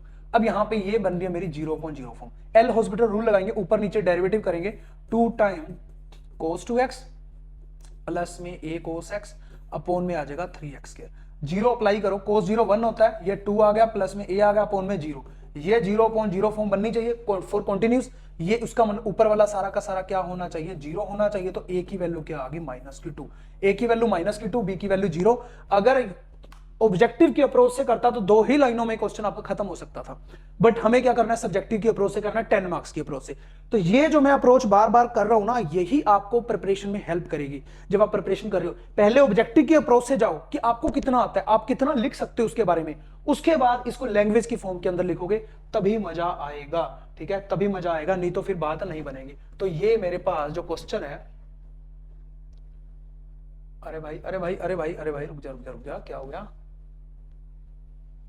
ठीक है ठीक है ठीक है ठीक है ठीक है। तो यहाँ पे ये मेरे पास जो क्वेश्चन है वो limit continuity and limit continuity and differentiability वाला जो चैप्टर है, वहां से ये क्वेश्चन आपके सामने पूछा गया। तो यहां से हम चलते हैं, स्टार्टिंग में हम क्या लिखेंगे, to determine the value of A and B for the function, तो आप ये लिख सकते हो to find the value of A and B, तो F x is equal to इतना आपको दिया हुआ है और गिवन, इस टाइप से लिख सकते हो। उसके बाद लिख सकते हो evaluate limit as x approaches to 0, या जैसे मैंने लिखा लिमिट एक्स टेंड्स टू 0, और उसके बाद इसको पुट करोगे तब 0 बी अपॉन में क्या आ जाएगा, बी आ जाएगा, ऊपर वाला बी आ जाएगा और नीचे वाला क्या आ जाएगा, 0, तो वही लिखा हुआ है लिमिट एक्स टेंड्स टू 0, ये सारा पुट करोगे और यहाँ पे आ जाएगा बी, तो बी अपॉन में 0 बन रहा होगा, बी अपॉन में 0 बन रहा है, तो इसका मतलब ये कॉन्टिन्यूस तो नहीं हो सकता। For limit to exist, continuous के अंदर लिमिट एग्जिस्ट करनी चाहिए एंड फाइनाइट होनी चाहिए, तो बी क्या होना चाहिए, क्योंकि ये तो बन गया इन्फिनिटी, तो फाइनाइट होनी चाहिए। कॉन्टिन्यूस के लिए लिमिट जो है एग्जिस्ट करनी चाहिए एंड फाइनाइट होनी चाहिए, तो ये तो इन्फिनिटी बन गया, तो बी मस्ट बी 0, बी को 0 होना पड़ेगा, तो एक वैल्यू मेरे पास आ गई 0। उसके बाद हमने बी को 0 रख दिया और सिर्फ मेरे पास इक्वेशन कौन सी बच गई, ये वाला ऊपर वाला और ये एक्स क्यूब नीचे वाला। इसको दोबारा से फिर मैंने एल हॉस्पिटल रूल लगाया, 0 पुट किया, तो ये 0 0 बन रहा था, 0/0 फॉर्म मेरी बन गई, वही सेम चीज है, we apply L'Hopital rule. L'Hopital rule मैंने अप्लाई किया, तो यहाँ पे एल हॉस्पिटल रूल भी आप 10 नंबर का क्वेश्चन है, तो आप शिद्दत से ना ज्यादा बड़े से बड़ा करने की कोशिश करो, ठीक है। डिफरेंशिएट वाला अलग कर दो, ऊपर नीचे डिफरेंशिएट डायरेक्ट मत करो, अलग अलग लिख दो कि न्यूमरेटर का डिफरेंशिएट किया तो ये आया, वैल्यू 0 पुट की तो ये आया, डिनोमिनेटर का नीचे वाले का डिफरेंशिएट किया तो ये आया, तो फिर उसके बाद फिर वैल्यू पुट करो कि now we put the value x is equal to 0, then we get, हमारे पास क्या आया, या we have substitute the value of x is equal to 0, तो ये मेरे पास क्या आया, ये आया 2 + a अपॉन में 0। ये भी मेरे पास क्या आया, इनफाइनाइट वैल्यू आई, ये नहीं हो सकती क्योंकि मस्ट भी ये फाइनाइट वैल्यू होनी चाहिए, तो ऊपर वाला 0 होना चाहिए 0/0 फॉर्म बनाने के लिए, तो a इज इक्वल टू क्या आ गया, -2। a और b दो की वैल्यू ही हमें निकालनी थी, तो a और b की वैल्यू आ गई, क्योंकि उसने यही हमसे पूछा हुआ था कि a और b की वैल्यू हमें बताओ, ठीक है। तो बैक दोबारा जाता हूं, हमसे क्या पूछा हुआ था, find the value of a and b, a b की वैल्यू निकालो, ये जब क्या है, कॉन्टिन्यूस है, ठीक है। तो कॉन्टिन्यूस के केस में हमने आपको सारा बता दिया, ठीक है। कॉन्टिन्यूस के केस में ये फाइनाइट लिमिट आनी चाहिए, एग्जिस्ट करनी चाहिए, तो वो नहीं आ रही थी, तो इट मींस क्या है, ऊपर वाले को 0 होना पड़ेगा, तो वहां से a और b की मेरी वैल्यू आ गई, तो लिमिट कॉन्टिन्यूटी एंड डिफरेंशिएबिलिटी से ये क्वेश्चन आपका बन रहा है, ठीक है, समझ में आ गया ना। चलें आगे, चलिए जी आगे चलते हैं, क्वेश्चन नंबर 15। देखो 14 क्वेश्चन मैंने करवा चुका हूं, सिर्फ 4 ही क्वेश्चन बचे हैं। अब तक आपको लग रहा होगा, कॉन्फिडेंस भी आ रहा होगा। अगर आ रहा है तो अभी जाकर के कमेंट करिए कि हाँ भाई मेरे को अच्छा लग रहा है, कॉन्फिडेंस आ रहा है, समझ में आ रहा है कि चीजें एक्चुअल में करनी कैसे है प्रिपरेशन। कुछ लोगों को तो यही नहीं पता होता प्रिपरेशन करनी कैसे है। क्वेश्चन प्रैक्टिस करने से ही समझ में आता है कि प्रिपरेशन करनी कैसे है, ठीक है। देखो cos inverse x plus cos inverse y plus cos inverse z is equal to pi, then prove that, ये हमें प्रूव करना है। तो सिंपल हम ये इनवर्स ट्रिग्नोमेट्री फंक्शन का क्वेश्चन है, ठीक है। तो यहां पे आ जाएगा मेरे पास y is equal to pi minus में cos इनवर्स z कर दूंगा। अब यहां पे देखो cos inverse x plus cos inverse y का एक फॉर्मूला होता है, आपको पता है, ठीक है। X y minus 1 minus x square का रूट इंटू में 1 माइनस वाई स्क्वायर का रूट, ठीक है, वो आ जाएगा। इज इक्वल टू यहाँ पे पाई माइनस में जो है मेरे पास क्या आ जाएगा, पाई माइनस में क्या हो जाएगा, कोस इनवर्स जेड, है ना।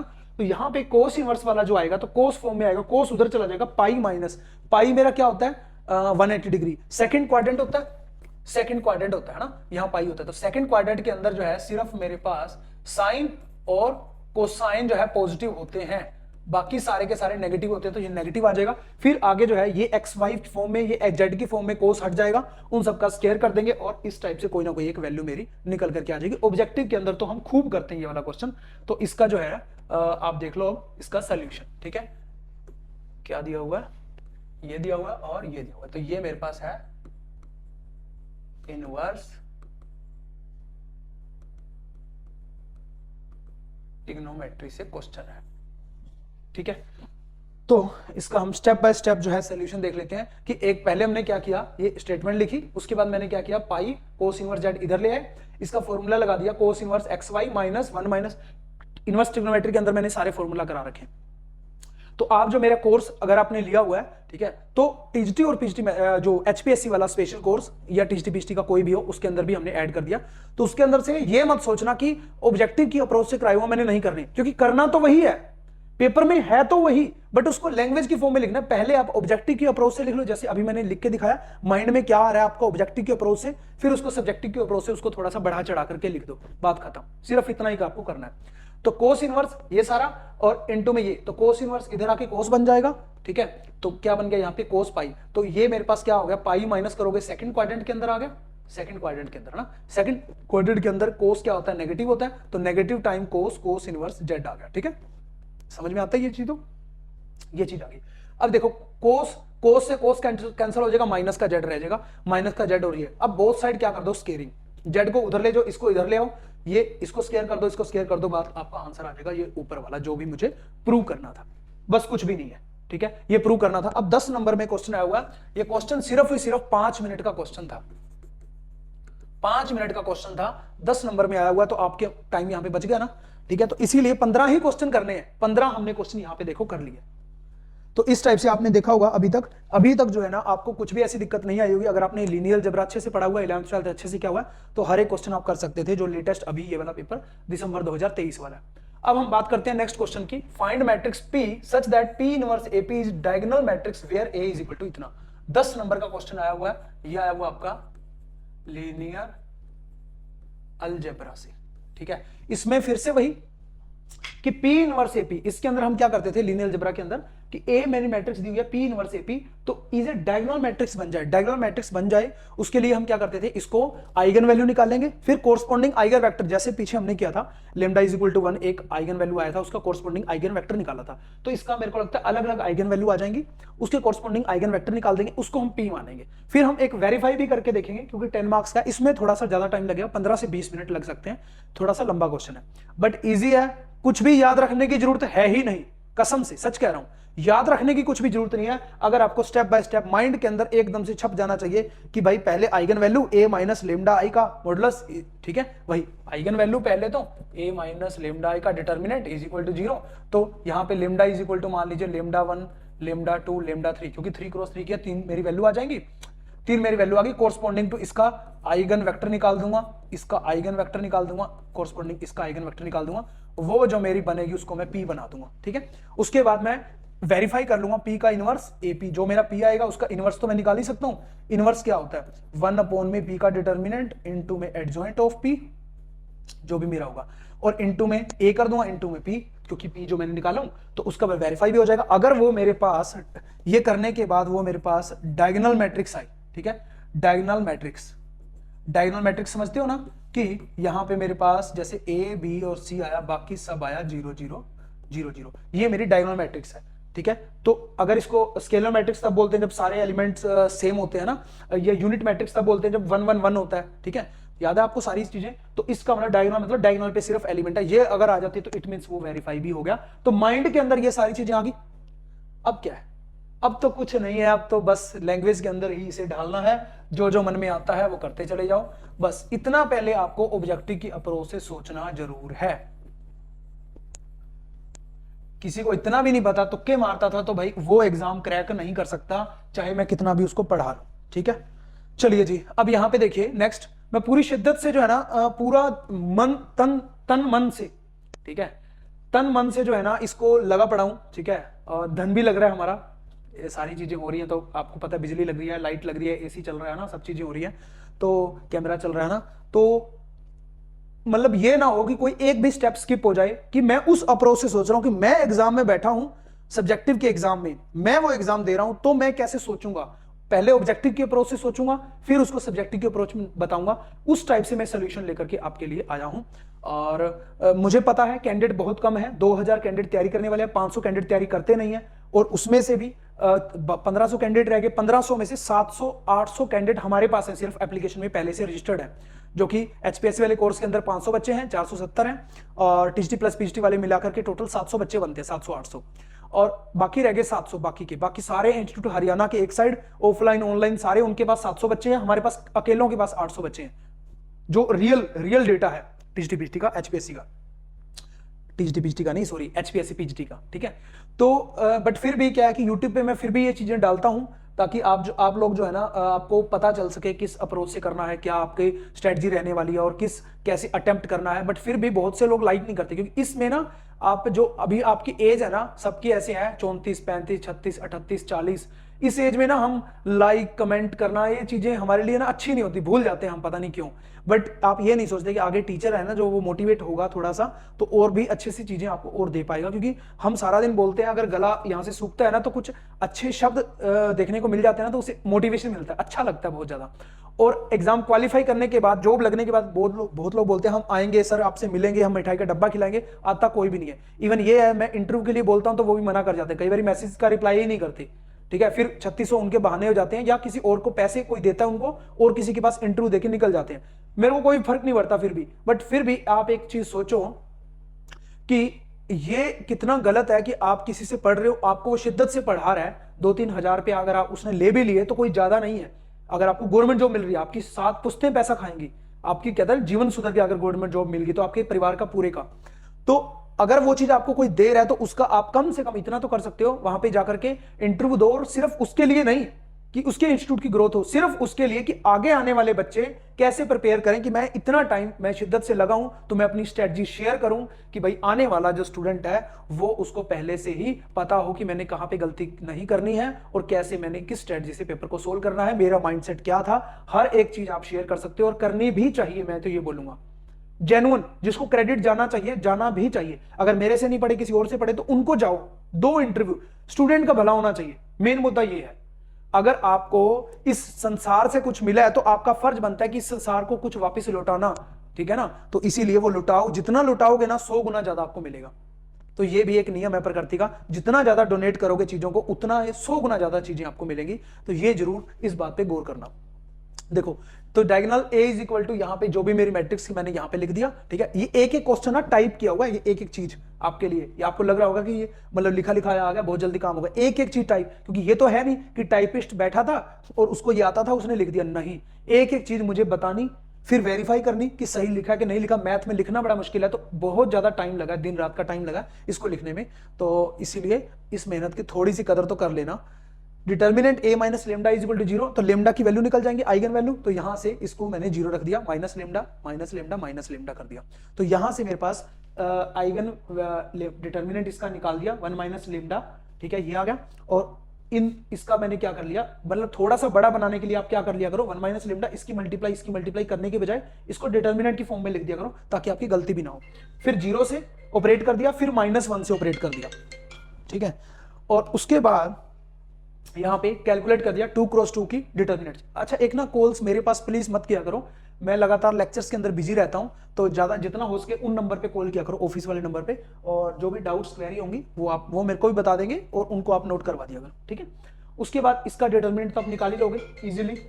देखो जैसे अपना कॉल बार बार आएगा, अभी कुछ स्टूडेंट बार बार कॉल करते हैं, कभी तो उठाएंगे, चलो कोई बात नहीं। ये मेरे पास फाइनल आ गया -2 + 2 लेमडा, इससे तो कोई परहेज नहीं होगा आपको डिटर्मिनेंट निकालने से। उसके बाद सो द डिटर्मिनेंट जो भी मेरा आया, अब देखो a - लेमडा आई, ये सारा और ये वाला, कहने का मतलब कुछ नहीं है, इसका मैंने अलग निकाला, इसका मैंने अलग निकाला, दोनों को निकालने के बाद ये आया और ये आया, उसके बाद इन दोनों का एडिशन कर दिया और इसके साथ इससे मल्टीप्लाई कर दी 1 - लेमडा की, ये सारा आ गया। उसके बाद फाइनल मैंने इसको यहाँ पे 1 - लेमडा जो है इससे कॉमन ले लिया, यहाँ पे एक थोड़ा सा वो है, यहाँ से 2 कॉमन लिया तो यहाँ पे लेमडा -1 आएगा, यहाँ पे 1 - लेमडा है तो माइनस का है, यहां से मल्टीप्लाई हो रहा है माइनस, तो इसीलिए ये 1 - लेमडा आया। तो 1 - लेमडा दोनों जगह से कॉमन आ गया, ये आ गया। Lambda is equal to 1 eigen value आ जाएगा, इसको इक्वल टू 0 रखेंगे, इसको रखेंगे तो 2 और 3 आ जाएगा, ठीक है। 2 3 6 बन रहा है ना, इक्वेशन बन रही है मेरी, समझ आ रही है ना। तो lambda -2 lambda -3 is equal to 0, ठीक है ना। लेमडा इज इक्वल टू 1 2 3, तो 3 हमारे पास वैल्यू आ गई आइगन वैल्यू, पीछे वाले में एक आइगन वैल्यू आई थी। आइगन वैल्यू निकालने तक का कोई चक्कर नहीं अभी तक, आप बहुत फास्टली इसको कर सकते हो, ज्यादा से ज्यादा आपको 3 से 4 मिनट लगेंगे आइगन वैल्यू निकालने तक, ठीक है। अब बात रहती है आइगन वैल्यू निकल चुकी है, आइगन वेक्टर कोरस्पोंडिंग, तो lambda is equal to 1 put करोगे किसमें, इसमें 1 - 1 0, 2 - 1 1, 3 - 1 2 आ जाएगा। फिर lambda is equal to 2 put करोगे इसमें, फिर lambda is equal to 3 put करोगे इसमें, इनटू में क्या रख दोगे, a - लेमडा, इनटू में v रख दोगे, वेक्टर v1 v2 v3 या x1 x2 x3, बस जैसे हमने पीछे वाले में किया, बस आगे चल के वही काम होने वाला। तो लेमडा इज इक्वल टू 1 रखोगे तो यहाँ पे 1 - 1 - 1 वही a - लेमडा i के अंदर, ठीक है ना, इज इक्वल टू ये वाला मेरा आ गया। उसके बाद a - i v is equal to 0, ये कैसे आया, देखो ये कैसे आया कि a - में लेमडा i इनटू में v इज इक्वल टू 0, जहां पे v मेरे पास क्या है x1 x2 x3, यहां पे v मेरे पास क्या है, या तो मान लो x1 x2 x3, या आप ले सकते हो v1 v2 v3, ठीक है ना, ये भी मान सकते हो, कुछ भी आप मान सकते हो, आपकी इच्छा पूरी की पूरी आपके ऊपर निर्भर है। तो यहाँ पे लेमडा की वैल्यू 1 है तो a - i आ गया, सिर्फ लेमडा की वैल्यू 1 है, तो यहाँ पे v आ गया, तो कुछ नहीं करना, जो भी मेरा आया उसको x1 x2 x3 से मल्टीप्लाई कर देना है, इज इक्वल टू क्या रख देना है 0, क्योंकि इज इक्वल टू 0 है, 0 0 0। तो इसकी अब मल्टीप्लाई इसके साथ, इसकी इसके साथ, इसकी इसके साथ, मतलब मल्टीप्लाई करना, 0 × 0 0 0 minus x3 is equal to 0, x3 की वैल्यू क्या आ गई 0, ठीक है ना। अब इसकी इससे करोगे तो x1 + x2 + x3, x1 + x2 + x3 is equal to 0, x3 की वैल्यू 0 है तो x1 + x2 रहेगा सिर्फ, इज इक्वल टू 0, तो x1 is equal to -x2 आ गया। तो यहां पे आप देखो इक्वेशन कितनी है मेरी, 1 2 3, 3 इक्वेशन है, तीसरी इक्वेशन भी है मेरी 2x1 2x2 2x3, वो लिखी नहीं हुई, कोई बात नहीं, इसी से काम चल जाएगा। इक्वेशन मेरी 3 1 2 और 3 आई मेरी इक्वेशन, ठीक है ना। तो यहां पे आप देखोगे, बट यहां पे एक चीज देखो, x3 तो आ गया, बट x1 और x2 को कहां उलझा दिया, x1 पुट करोगे तो माइनस का x2 आएगा, x2 कुछ पुट करोगे तो माइनस का x1 आएगा, इस टाइप से आएगा। मतलब कहने का ये है, x1 को 1 पुट करते हो तो x2 की वैल्यू -1 आएगी, x2 को -1 पुट करते हो x1 की वैल्यू 1 आएगी, ठीक है। इस टाइप से आपको देखना होता है, आप सब कुछ भूल जाओ, आप सीधा सीधा v के अंदर वो चीज पुट कर सकते हो, जैसे कि मैं यहाँ पे करके दिखा देता हूं। तो v इज इक्वल टू यहाँ पे क्या हो जाएगा, v1 v2 v3 या x1 x2 x3, यहाँ देखो x1 v होता तो यहाँ पे v की फॉर्म में आता, x1 x2 x3 है तो x1 x2 x3 की फॉर्म में है, तो यहाँ पे x1 है तो x2 है और x3 है, तो x2 से मैं यहां पे काउंट कर रहा हूं, x2 से, क्योंकि यहां पे इसकी वैल्यू जो मेरी हो जाएगी x2 is equal to -x1, ठीक है। क्यों, क्योंकि यहां पे हमें एक ऐसा जो है, क्योंकि यहां पे जब ये वाली इक्वेशन भी आप देखोगे ना, 2x1 + 2x2 + 2x3, x3 को 0 पुट करोगे, 2x1 + x2, x1 + x2 is equal to 0 ही आएगा। अगर तीसरी इक्वेशन ये वाली भी आप बनाओगे ना, 2x1 + 2x2 + 2x3 is equal to 0, तो x3 को आप 0 पुट कर दोगे तो 0 ही हो जाएगा, 2 से 2 कैंसिल हो जाएगा, x1 + x2 वही आएगा, x1 + x2 is equal to 0, तो इसीलिए वो लिखी नहीं गई है, ठीक है। ये मत सोचना कि क्यों नहीं लिखी, समझ में आ गया, ठीक है ना। तो अब यहां पे देखो, जो मेरे पास, अब मुझे एक मानना होता है कोई भी, ठीक है, किसी को एक बेस लेकर के चलना होता है, उसके बाद बाकी सारे लिखने होते हैं। तो जो भी मेरा आएगा ना, मैं x3 को पहले तो बेस बना करके चलूंगा, फिर x2 को, फिर x1 को, इस टाइप से चलना होता है। x3 तो आ गया 0 ही, तो x2 को बेस बना लिया, x2 का x2 आ गया, तो x1 की जो वैल्यू है वो क्या है, माइनस का x2, ठीक है। तो यहां से इसको एक बार चाहे हटा दो, यहां देखो ध्यान से, x1 की वैल्यू है माइनस x2, ठीक है।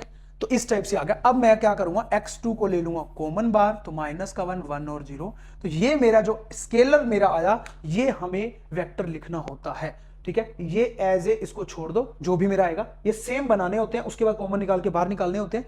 कुछ लोग इसको टी भी पुट कर देते हैं कुछ बुक्स के अंदर, तो टी भी आप पुट कर सकते हो, ठीक है। तो टी को बाहर निकाल दो, -1, 1 और 0, तो -1, 1 और 0, v1 की वैल्यू मेरी आ गई v1 की, ठीक है। समझ में आ गया, लेमडा इज इक्वल टू 1 के ऊपर। ओके रिपोर्ट, आगे चलिए आगे चलते हैं। अब लेमडा इज इक्वल टू 2 पे हम निकालते हैं, इसको थोड़ा सा मैं वो कर देता हूं यहाँ पे ऐसे, ठीक है। अब लेमडा इज इक्वल टू 2 पे निकालते हैं, तो लेमडा a माइनस 2i, जैसे a माइनस यहाँ पे लेमडा i किया था, a minus lambda i 2 put कर देंगे, a माइनस 2i इंटू में v करेंगे इज इक्वल टू 0 रखेंगे, वही सेम चीज कर दिया, इंटू में v पुट किया इज इक्वल टू 0, v क्या है मेरा x1 x2 x3, where v is equal to इतना, तो जितना लिखोगे उतना ही फायदा है, क्योंकि 10 मार्क्स का क्वेश्चन है। तो इंटू में x1 x2 x3 is equal to 0, इसको आप इसको इससे मल्टीप्लाई, इसको इससे इज इक्वल टू 0 0 0 रख दो, तो v2 की मेरी वैल्यू आ जाएगी, ठीक है। ये सारा मैंने करके दिखा दिया, -x1 -x3, इसको इससे किया -x1, ये तो 0 ही आ गया, -x3 इज इक्वल टू 0, तो यहां से मेरी x1 की वैल्यू निकली, और यहां से मेरी x1 की वैल्यू दोबारा निकली, मुझे नहीं चाहिए, मुझे फिर नेक्स्ट वाला जो मैंने सोल्व किया, ये वाला सोल्व किया, तो यहां से मेरी जो वैल्यू निकली x2 की वैल्यू निकली। अब एक को तो बेस बनाना पड़े, किसको, तो लिखने के लिए v2, तो x3 को मैंने नीचे से मैंने आपको बोला बेस बनाना है, x3 को बेस बनाया, x3 को जब मैंने बेस बनाया, x1 की वैल्यू है -x3, तो x1 की वैल्यू -x3, x3 को मैंने बेस बनाया है, x2 की वैल्यू यहां से क्या आई है, x3 के अंदर ही बनाना है फिर, ठीक है। जब बनाओ, क्योंकि यहां तो 0 था इसीलिए x2 बनाया था मैंने, यहां x3 कुछ ना कुछ है, तो x3 मतलब 0 नहीं है, तो x3 को बेस बनाया, फिर x3, x1 की वैल्यू -x3 और x2 की वैल्यू x3/2। अब इसको सिंपल, मैंने आपको पीछे भी बोला था कि अगर नीचे रैशनल आ जाए 1/2, 1/3, 1/4 इस टाइप से, तो उसको उसी से मल्टीप्लाई कर दो सबको, तो इजी रहता है, सिंप्लीफाई, ठीक है। सिंप्लिसिटी के लिए we can choose x3 is equal to 2, ये कोई भी स्केलर है, इसको मैंने यहां पे 1 चूज किया है, यहां पे जो है आप इसको 2 चूज कर सकते हो, क्योंकि 1/2 कट जाएगा, 2 अंदर जाएगा तो माइनस का 2, यहां जाएगा तो 1, यहां जाएगा तो 2, तो ये मेरा v2 आया वेक्टर, आइगन वेक्टर, ठीक है। कब, जब corresponding to lambda is equal to 2, corresponding to eigen value lambda is equal to 2, ठीक है। नेक्स्ट, अब लेमडा इज इक्वल टू 3 पे भी ऐसे ही सेम, ठीक है। एक आना चाहिए, सिर्फ आइगन वैल्यू निकालना आ गया, आइगन वेक्टर सिर्फ एक आना चाहिए, उसके बाद निकालने सारे सेम है, कुछ भी टफ नहीं है, सोचो, ठीक है। अब वही a माइनस 3 लेमडा, मतलब a माइनस लेमडा आई मतलब a माइनस 3i, और ये कर दिया x1 x2 x3 से मल्टीप्लाई कर दिया, इनको अलग अलग इक्वेशनों में बांट दिया, और ये आ गया, ये आ गया, ये आ गया, ठीक है। अब क्या क्या आ गया, x3 is equal to -x2, और यहां पे x1 इज इक्वल टू ये। अब यहां पे देखो, अब बेस अगर आप किसको बनाओगे, ठीक है, ये भी आपको देखना पड़ेगा। अब ये चीज आ गई, और इसको नेक्स्ट वाले को जब सब्स्टिट्यूट किया, x1 is equal to -x2 इसमें कर आके, तो x3 की वैल्यू मेरे पास ये आ गई, ठीक है। तो अब यहां पे x1 में वैल्यू है, x3 में है और x2 में है, इस टाइप से है, तो किसी को भी एक को आप देखना पड़ेगा किसको हमने बनाना है। तो अगर मैं x2 को बना लूं, क्योंकि यहां पे x2 को बनाऊंगा तो x3 की वैल्यू 2 टाइम आ जाएगी, और x1 की वैल्यू माइनस टाइम आ जाएगी x2 की, ठीक है। तो x2 को मैंने यहां पे बना लिया, ठीक है। x3 की वैल्यू 2x2 लगा दी सीधी की सीधी, और उसके बाद यहां पे x2 को 2 ही लिख दिया सीधा, कि एक को बेस बनाना पड़ेगा, x2 को बेस बना लिया, ठीक है। x2 एज इट इज, और यहां पे x3 की वैल्यू 2x2 आ गई, x1 की वैल्यू -x2 आ गई। अब यहां से x2 तीनों में आ गया, कॉमन निकाल दो बाहर, और यहां पे कोई भी रैशनल टर्म नहीं है, तो कुछ 1 से मल्टीप्लाई करना है, कुछ भी नहीं करना, -1 1 और 2, -1 1 और 2, v3 भी आ गया। अब तीनों को एक में डालो, और p इज इक्वल टू वो मैं अज्यूम कर लूंगा, ठीक है उसको। तो नेक्स्ट में क्या आ जाएगा, p इज इक्वल टू क्या आ जाएगा, v1 v2 v3, ठीक है। p is equal to v1 v2 v3, जो मेरे पास अभी आइगन वेक्टर आए हैं, ठीक है, ये सारे आइगन वेक्टर हैं। p is equal to v1, ठीक है, ये -1 -2, और v3 क्या है, -1 1 और 2, तो ये v1 है पूरा, ये v1 है, ये v2 है, ये v3 है, ठीक है, पूरा का पूरा v1 v2 v3, तो ये आ गया। अब नेक्स्ट क्या करना है, नाउ p इनवर्स निकालेंगे, क्योंकि हमें क्या दिया हुआ था, p inverse AP diagonal matrix आना चाहिए। तो p इनवर्स क्या आ जाएगा, 1 अपॉन में p का डिटरमिनेंट इनटू में एडजॉइंट ऑफ a, ये हमने पढ़ा हुआ है डिटरमिनेंट के अंदर। तो वन डिटर्मिनेंट इसका क्या आ जाएगा, पी का 1/2 आप निकाल लेना। एडजॉइंट ऑफ पी मेरे पास आ जाएगा ये, मैंने फाइनल लिख दिया जब आपको निकालना है, क्योंकि यहाँ पे थोड़ा सा आप शॉर्टकट भी लगा सकते हो क्योंकि 10 मार्क्स का, बट ऑलरेडी क्वेश्चन बहुत बड़ा हो चुका है, तो साइड में रफली भी कर सकते हो, ठीक है, या पीछे रफ पेज लेकर के वहां भी कर सकते हो, और नहीं तो मैंने आगे करके भी दिखा दिया पी इनवर्स एपी, उसके सॉरी लास्ट ये अगला स्टेप है पी इनवर्स एपी का। तो पी इनवर्स मैंने निकाल दिया, उसको रख दिया ए जो मेरा स्टार्टिंग में हमने मैट्रिक्स माना था, और पी दोबारा से फिर वही जो पी मैंने निकाला था, इन सबका जब मैंने आपस में मल्टीप्लीकेशन किया तो मेरी डायगोनल मैट्रिक्स मेरी आ रही थी। तो इट मींस क्या है, P is equal to diagonal matrix आ रही है, तो पी इज इक्वल टू वही मेरा सही है। तो आप अगर यहां तक भी छोड़ दोगे तो लगभग आपको 8 नंबर तो मिल ही जाएंगे। तो पी की वैल्यू तो आपने निकाल ही दी, उसने पी की वैल्यू ही बोली थी, बट हमने ये वेरीफाई करने के लिए किया कि P inverse AP diagonal matrix आ रही है या नहीं, ठीक है। कर दोगे तो ज्यादा अच्छी बात है, इसमें कम से कम 15 से 20 मिनट आपके लग सकते थे, थोड़ा सा लेंथी क्वेश्चन मैं इसको मानता हूं, ठीक है। दोबारा फिर चलते हैं, मैं दोबारा फिर आपको एक बार रिपीट कर देता हूं, क्वेश्चन था क्या, P inverse AP diagonal matrix बनना चाहिए, तो हमें क्या निकालना पड़ेगा, eigen value corresponding eigen vector. Eigen value के लिए a माइनस लेमडा आई का determinant is equal to 0, lambda की वैल्यू निकल गई 3, 1 2 और 3, ठीक है, 1 2 और 3।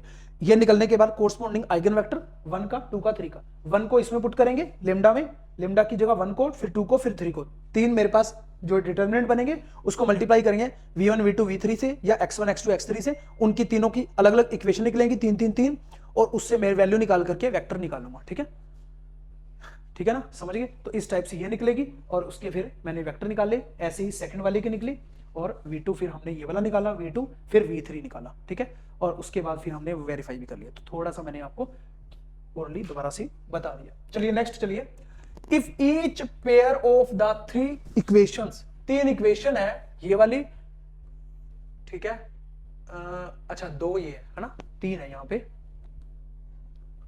कौन कौन सी है, 1 2 और 3 है, ठीक है, हैज एग्जैक्टली 1 रूट, एक रूट जो है उसके अंदर से कॉमन है, देन शो दैट, ये मेरा आएगा, हमें प्रूव करके दिखाना है।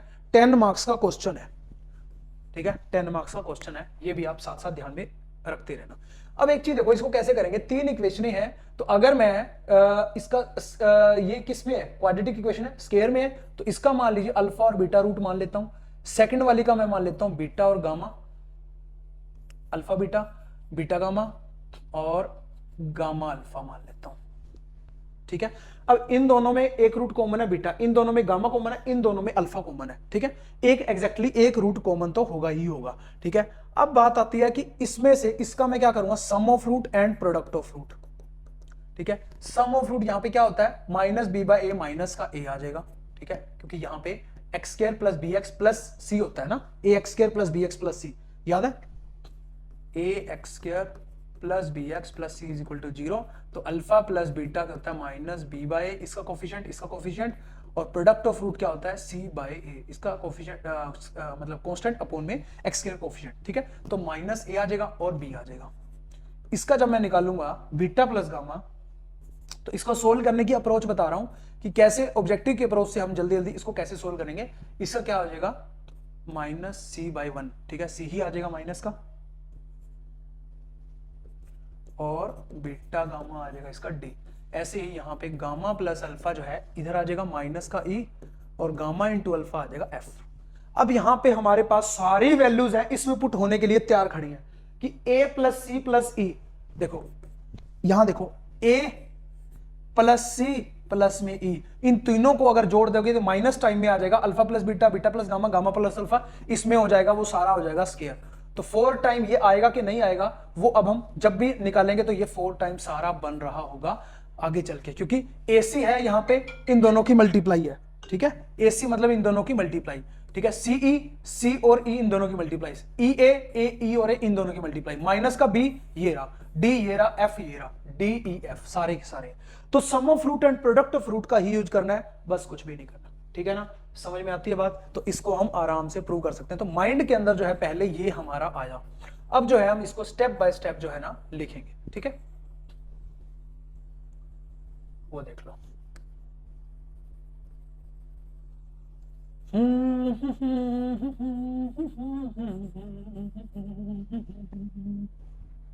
ठीक है, ये अब मैं ये वाला क्वेश्चन अगर बोलूं आपको, ये आया मेरा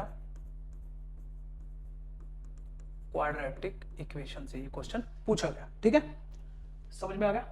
चलिए जी भाई, अब हम देखते हैं इसके सॉल्यूशंस। वैसे मैंने आपको पूरा बता ही दिया कि कैसे कैसे आएगा, फिर भी दोबारा देख लो कि ये तीन जो भी इक्वेशनें थी मैंने अलग अलग इनको तीनों को मान लिया है। उसके बाद मैंने क्या किया, alpha beta be the root of 1, ठीक है, बीटा गामा इसका और गामा अल्फा इसका रूट मैंने मान लिया है, ठीक है। आपको एग्जाम में ऐसे ही लिखना है इस अप्रोच से। उसके बाद मैंने क्या किया, सम ऑफ रूट, ठीक है, आप लिख सकते हो, ठीक है, अलग से भी लिख सकते हो कि sum of root and product of root जो है ना हम कैसे इसके निकालते थे, तो अलग से भी एक बना सकते हो कि A X plus B Y plus में C is equal to 0, sorry Y तो कहां से आ गया, एक्स आएगा, ए एक्स स्क्वायर प्लस, ठीक है, तो sum of root minus B by A और प्रोडक्ट ऑफ रूट जो है सी बाई ए, ठीक है। तो एक दे दोगे साइड में मतलब तो फिर ज्यादा इजी रहेगा टीचर को भी, टीचर सोचेगा हाँ भाई स्टूडेंट को काफी कुछ आता है। Sum of root product of root वही सेम अभी जो मैंने आपको निकाल के दिखाया, ये सारे के सारे आगे, ठीक है। Sum of root product of root, sum of root product of root, sum of root product of root, सबके आगे। लेफ्ट हैंड साइड क्या है, ए प्लस सी प्लस ई का स्क्वायर, ए प्लस सी प्लस ई का स्क्वायर। ए मतलब ए ये वाला, माइनस माइनस इधर चला जाएगा, minus alpha minus beta, minus alpha minus beta, ठीक है। सी क्या है, माइनस इधर चलेगा, minus beta minus gamma minus alpha, सारे माइनस माइनस माइनस क्या हो जाएंगे, बाहर जाके रिमूव, क्योंकि स्क्वायर है। तो अल्फा प्लस बीटा 2 2 टाइम आ गया, 2 2 2 सब में कॉमन आ गया, 2 का स्क्वायर बाहर आ गया 4, alpha plus beta plus gamma सिर्फ बच गया अंदर, क्योंकि 2 2 टाइम था, 2 बाहर आ गया। इन सब का स्क्वायर, इन सब का स्क्वायर करो, alpha plus beta plus gamma का स्क्वायर। अब राइट हैंड साइड लो, राइट हैंड साइड में ये बन रहा है कि नहीं बन रहा। अब राइट हैंड साइड मैंने ली 4 टाइम ये सारा, ठीक है, 4 टाइम AC, AC क्या है मेरे पास, ये देखो A ये रहा, C ये रहा, इन दोनों की multiply, alpha plus beta beta plus gamma की मल्टीप्लाई, ऐसे ही next beta plus gamma gamma plus alpha की मल्टीप्लाई, ऐसे ही नेक्स्ट इसकी मल्टीप्लाई। और यहां देखो नेक्स्ट है B minus D minus F, तो यहां पे देखो B ये रहा, D ये रहा, F ये रहा, alpha beta gamma gamma alpha, तो यहां पे आ गया alpha minus alpha beta gamma gamma alpha. तो ये सारा 4 टाइम 4 तो लगा हुआ पहले ही, alpha square beta square gamma square, 2 alpha beta 2 gamma beta gamma और 2 गामा अल्फा। अब आप बोलोगे यहां पे देखो ये 3 टाइम आएगा अल्फा बीटा, तो एक टाइम अल्फा बीटा पड़ा हुआ है तो कट जाएगा। यहां पे अल्फा बीटा, यहां देखो अल्फा बीटा यहां भी आ रहा है और अल्फा बीटा यहां भी आ रहा है और अल्फा बीटा यहां भी आ रहा है। 3 टाइम अल्फा बीटा आएगा तो एक से कट जाएगा, तो 2 टाइम रह जाएगा, 2 टाइम रह जाएगा, 2 टाइम रह जाएगा। इन सबको देखो, अल्फा का स्क्वायर बीटा का स्क्वायर गामा का square plus 2 time alpha beta gamma gamma alpha, ये क्या होता है, alpha plus beta plus gamma का square, alpha plus beta plus gamma का स्क्वायर। इसको देखो और इसको देखो, 7 और 8 से दोनों इक्वल आ जाएंगे, फ्रॉम 7 एंड 8 दोनों इक्वल आ जाएंगे, तो ये मेरा प्रूव हो गया, ठीक है, हेंस प्रूव। तो ये मेरे पास प्रूव हो चुका है। तो ये आपका 10 नंबर के अंदर देखो क्वेश्चन आया था, है ना, 10 नंबर के अंदर है, और है कुछ भी नहीं, सिर्फ sum of root and product of root से ही ये क्वेश्चन आपका हो जा रहा था। समझ रहे हो ना, ठीक है। पॉजिटिव रहा करो, बी पॉजिटिव, सेल्फ मोटिवेट रहो और जितना हो सके और पॉजिटिव सोचो, पॉजिटिव अपने माइंड में इमेज बनाओ। कभी मत सोचो कि लेंथी पेपर आएगा ऐसा वैसा, बहुत सारे लोग तैयारी कर रहे हैं, मैं ही कम तैयारी कर रहा हूं, ऐसा बिल्कुल भी नहीं है। आप जो सोचोगे वो आपको मिलेगा, यूनिवर्स देने के लिए तैयार बैठा, आपको सांस हर जगह पे आ रही है, आप जहां भी जा रहे हो, तो इसका मतलब खिड़कियां दरवाजे सारी खोल रखी हैं भगवान ने आपकी, जहां भी ये इंसान जाए उसको सांस मिले। ऐसे ही भगवान ने हेल्थ वेल्थ जो भी रिलेशनशिप लव जो भी आपको चाहिए वो सब कुछ आपको भगवान ने खिड़कियां खोल रखी हैं। आपको बस आंखें बंद करके देखने की जरूरत है कि मुझे चाहिए, आप डिजर्व करते हो और भगवान से आप मान सकते हो, जिसको भी आप मानते हो, हिंदू मुस्लिम सिख ईसाई जो भी आप हो, ठीक है, जिसको भी आप मानते हो, आप उसे बोलो कि भाई मुझे चाहिए और मैं हकदार हूं। जैसे हम माँ बाप से मांगते हैं, हक से मांगते हैं, छोटे होते हैं, हक से मांगो कि मुझे चाहिए मुझे चाहिए, मुझे आपको देना ही पड़ेगा अगर आपने मुझे इस धरती में भेजा हुआ है। तो आप सोचो कि मैं टीचर लग चुका हूं या लग चुकी हूं, वहां पे पढ़ा रही हूं, अपने खुद का स्टेशन मेरे को मिल चुका अपने आसपास के एरिया में। ऐसे सोचोगे, इमेज बनाओगे तो ऑटोमेटिक पूरी कायनात लग जाएगी आपको उससे मिलाने में, पूरी एक सिचुएशन क्रिएट होगी। आप जो है ना आज नहीं तो कल जल्दी से जल्दी विद इन 6 मंथ आप जॉब लग जाएंगे। ये जो लोग करते हैं वो वही एक्सपीरियंस बता सकते हैं कि हाँ भाई हमने ऐसा सोचा और हम कर पा रहे हैं। मैं पिछले 10 सालों से मैं यही चाहता था कि मैं यूट्यूब पे पढ़ाऊं, मेरी टीम हो, मेरे पास बहुत सारे लोग ऐसे काम करते हो, उनके भी घर चलें, ठीक है, और लगा लो। मेरे को खुद से भी यूट्यूब पे काम करना बहुत पसंद था और मेरे को यह था कि एक बार जो भी सोल्यूशन मैंने करवा दिया तो बहुत लाखों लोगों को उस चीज का फायदा हो, आने वाले 10-15 सालों में 20 सालों में भी मेरी वीडियो चलती रहे। मैं ये चीजें सोचा करता था MSc में, तो आज मैं वही कर रहा हूं। देखो मुझे गवर्नमेंट जॉब की जरूरत भी नहीं है, तो इस टाइप से सोचना भी मैटर करता है कि आप सोच कैसे रहे हो, है ना। चलिए भाई, क्वेश्चन नंबर 18 जो कि आपका लास्ट क्वेश्चन है, ठीक है, जिसका आप वेट कर रहे हो, आप बोल रहे होंगे बहुत देर होगी, बहुत बोली जा रहे हैं sir, find the Laplace transformation. ठीक है, ये आपके पास लाप्लास ये क्वेश्चन आया हुआ है, तो नेक्स्ट टाइम वो दिन दूर नहीं जब फोरियर से क्वेश्चन आ जाएगा, क्योंकि नियर एंड डियर है ये दोनों। ठीक है ना, तो लाप्लास से आया तो फोरियर से भी आ सकता है, तो लाप्लास एंड फोरियर भी हमने एप्लीकेशन के अंदर कराया हुआ, अच्छे से कर लेना। कुछ नहीं है इसमें, सिर्फ फॉर्मूला बेस्ड है, फॉर्मूला से ही जो है ना पुट करना होता है और उसका आंसर निकल जाता है। जैसे साइन है, ठीक है, तो साइन का आगे चल के आएगा फॉर्मूला, तो मैं आपको बताता हूं। ठीक है, एक तो डायरेक्ट फॉर्मूला होता है, आप वैसे भी कर सकते हो। तो यहां देखो simple question, Laplace transformation T की power n into F T. तो यहां देखो टी की पावर 1 है इंटू एफ टी मतलब ये पूरा का पूरा एफ टी है। ठीक है, तो इसका डायरेक्ट फॉर्मूला होता है एल लिखते हैं लाप्लास ट्रांसफॉर्मेशन टी की power n F T minus 1 की पावर n, यहाँ पे माइनस 1 की पावर 1 आ जाएगी, टी की पावर 1 है, और यहाँ पे डी की पावर n 1 आ जाएगी, ds की पावर मतलब differentiation with respect to x with respect to s। ठीक है, लीनियर एल एफ टी का लीनियर ट्रांसफॉर्मेशन। ठीक है, तो यहां पे हमारे पास, मैं आपको बता देता हूं, एफ टी यहां पे मेरे पास क्या हो गया, टी इंटू में सॉरी टी तो अलग जाएगा ना। ठीक है, ये मेरे पास हो गया e की पावर माइनस के टी इंटू में साइन टी। ठीक है ना, ये मेरे पास हो गया एफ टी, तो टी की पावर n है। ठीक है, तो यहां पे n इज इक्वल टू क्या होगा मेरे पास 1 हो गया। ठीक है, टी की पावर n है, फर्स्ट ऑप्शन में करवा रहा हूं, सेकंड भी करवाऊंगा आगे। ठीक है, तो यहां पे लाप्लास ट्रांसफॉर्मेशन ये आ गया। अब डायरेक्ट इसमें हम पुट करते हैं, जब फाइंड लाप्लास ट्रांसफॉर्मेशन e की पावर माइनस के टी साइन टी का, उसका फॉर्मूला क्या होता है पहले वो देखो। एफ टी को पहले सोल्व करेंगे, फिर उसका डिफरेंशिएशन कर देंगे, बात खत्म। ठीक है ना, डिफरेंशिएशन कितने बार करना है वो n पे डिपेंड करेगा, n इक्वल टू 1 है तो 1 टाइम डिफरेंशिएशन, आगे माइनस का आ जाएगा n, क्योंकि माइनस 1 की पावर लगानी है। तो यहां पे डिफरेंशिएशन डायरेक्ट मैं बता रहा हूं, e की पावर माइनस के टी साइन टी का 1 अपॉन में s प्लस के का स्क्वायर प्लस 1। ये कहां से आया, इसका ओरिजिन क्या है, वो अब यहां पे ध्यान से जो है ना आप देख लो सब लोग। ठीक है, कि यहां पे जब एफ टी की मैं बात करता हूं, साइन की मैं बात करता हूं, सिर्फ लाप्लास ट्रांसफॉर्मेशन याद है, साइन ए टी का क्या होता है, साइन ए टी का a अपॉन में s स्क्वायर प्लस में a का स्क्वायर, और लाप्लास ट्रांसफॉर्मेशन e की पावर a t और f t का क्या होता है।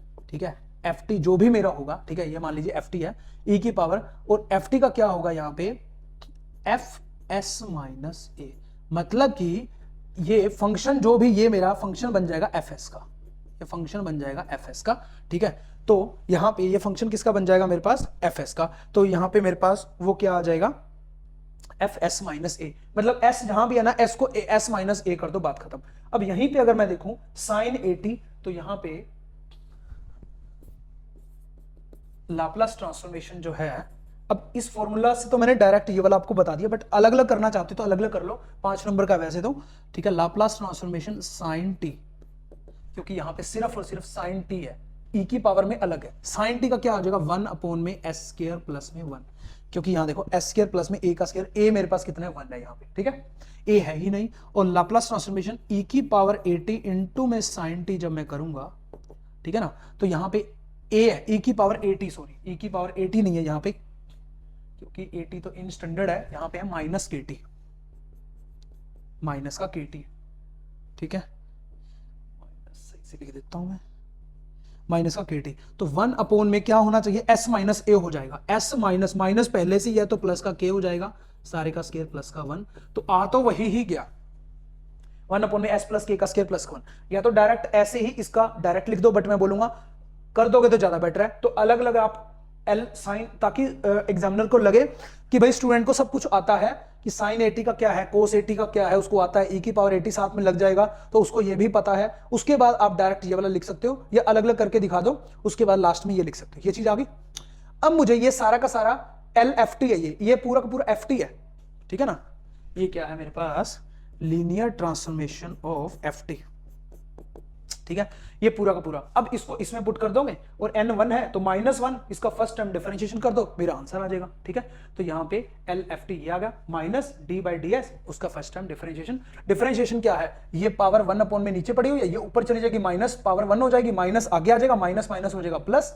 ठीक है, ये माइनस, चलो कोई नहीं, पहले मैं अलग से करके दिखाता हूं, ये माइनस छोड़ दो, सिर्फ इसको मैं सोल्व करके दिखा रहा हूं। ठीक है, ताकि थोड़ा सा लंबा बने, एक लाइन और भी हमारी एक्स्ट्रा आ जाए, तो इसको मैं सोल्व कर रहा हूं, और यहां पे इसकी पावर ऊपर 1 है माइनस की, इसको ऊपर ले आएंगे, जब माइनस की पावर, माइनस आगे आ गया, और इसका पावर क्या हो जाएगी 2 हो जाएगी, वो नीचे चलेगी, और इसका डेरिवेटिव करोगे 2 टाइम s प्लस के, रिस्पेक्ट टू एक्स एस कर रहे हैं ना, ये तो समझ गए होंगे डेरिवेटिव। ठीक है, और यहां पे फिर माइनस मल्टीप्लाई कर दोगे तो प्लस का आंसर आ जाएगा मेरा, माइनस मल्टीप्लाई कर दोगे दोबारा से तो प्लस का मेरा आंसर आ जाएगा। ये फर्स्ट मेरा सोल्व हो चुका है, ठीक है।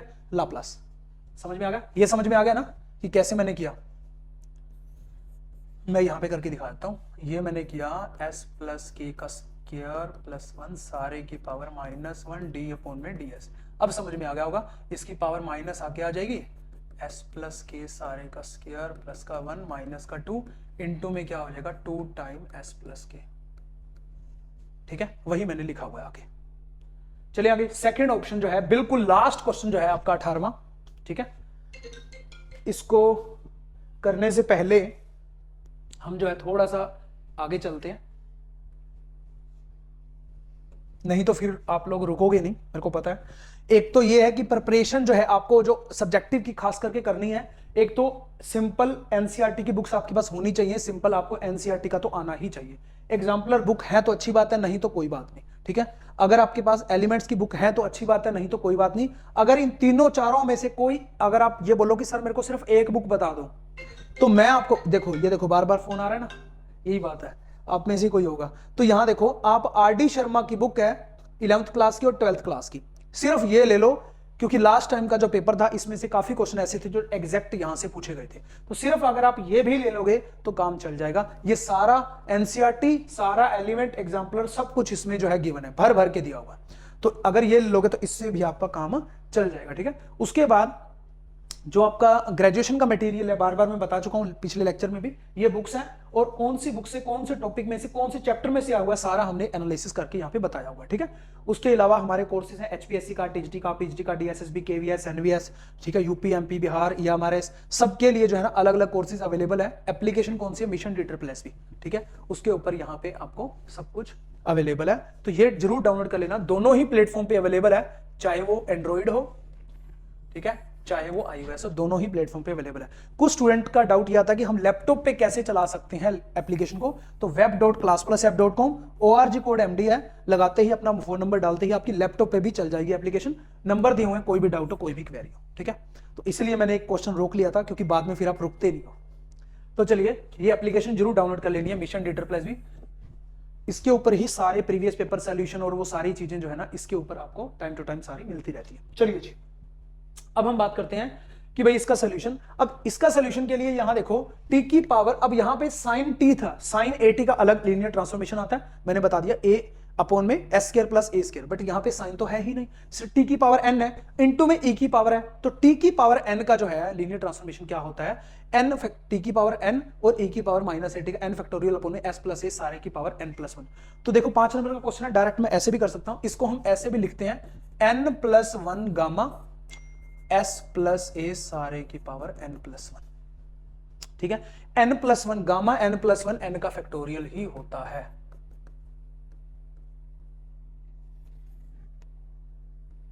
ठीक है, समझ में आया, कोई दिक्कत नहीं है। तो अब यहां पे ये वाला भी आपका क्लियर होगा, डायरेक्ट ऐसे भी कर सकते हो। तो इसमें क्या आ गया हमारे पास, तो यहां पे t की पावर n है, n यहां पे कितना हो गया, n = 3 हो गया, ठीक है, और a = यहां पे होगा -3। तो यहां आप पुट कर दोगे s + 3 हो जाएगा, s + 3 की पावर 3+1 और n का फैक्टोरियल, तो n यहां पे 3 है तो 3 का फैक्टोरियल आ गया, या 3 + 4 का गामा करोगे तो 3 का फैक्टोरियल ही आएगा, ठीक है। तो यहां पे इसका ये मेरा फाइनल आंसर आ गया। कौन सा आ गया, 3 का फैक्टोरियल क्या होता है, 6 होता है, और ये मेरा फाइनल आंसर 6 अपॉन में ये आ गया। अब अगर मैं यहां पे ऐसे लिखना चाहूं, ठीक है, कि भाई इसको अलग अलग करना चाहूं, तो e की पावर at इंटू ft ऐसे भी आप लिख सकते हो, ठीक है। इसका जो लाप्लास ट्रांसफॉर्मेशन आएगा वो क्या आएगा, e की पावर at है ना, तो fs माइनस a हो जाएगा, जो भी s आएगा तो उसमें से माइनस हो जाएगा, क्योंकि माइनस का 3 था तो प्लस का हो गया, ठीक है। अब मैं सिर्फ और सिर्फ इसका ट्रांसफॉर्मेशन लिखना चाहूं t की पावर n का, तो वो हो जाएगा n+1 गामा s की पावर n+1, या n का फैक्टोरियल अपॉन में s की पावर n+1।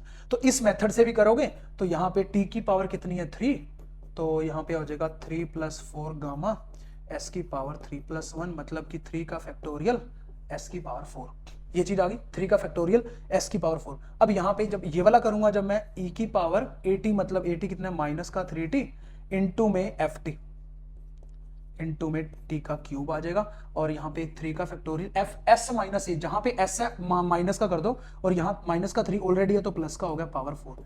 तो 6 अपॉन में s प्लस 3 की पावर 4, आंसर तो वही आना है, ठीक है, 6 अपॉन में s प्लस 3 की पावर 4, ठीक है। तो यहां पे मेरे पास चाहे तो ऐसे करो डायरेक्ट इस मेथड से, चाहे इस मेथड से करो, कैसे भी आप इसका सोल्यूशन कर सकते हो। तो चलिए पूरा कंप्लीट जो है मैंने यहां पे आपको सोल्यूशन करवा दिए हैं, पूरा 18 के 18 क्वेश्चन हमारे कंप्लीट हो चुके हैं, ठीक है। तो जिसके अंदर हमने ऑब्जेक्टिव के अप्रोच से बहुत ही शिद्दत से जो है ना एक एक चीज डिस्कस किया है पूरा। मैं ये कायनात से पूरा ना मतलब आपके लिए दुआ करता हूं, कामना करता हूं कि आपका पेपर ऐसा ही आए, इस टाइप का, या आपके अच्छे से ऐसी प्रिपरेशन करो, ऑब्जेक्टिव के अप्रोच से ही प्रिपरेशन कर लो, कोई दिक्कत नहीं है। सब्जेक्टिव में थोड़ा सा बढ़ा चढ़ा के लिखना होता है और कुछ भी नहीं है, ठीक है वही। तो इसीलिए मैंने उसी अप्रोच से करवाया। तो जैसे ही आपका सहयोग मिलता रहेगा, आगे और भी हम लेक्चर लेकर के आते रहेंगे आपकी प्रैक्टिस के लिए। और कमेंट करना बिल्कुल भी मत भूलना। जय हिंद, जय Bharat, thank you, thanks for watching.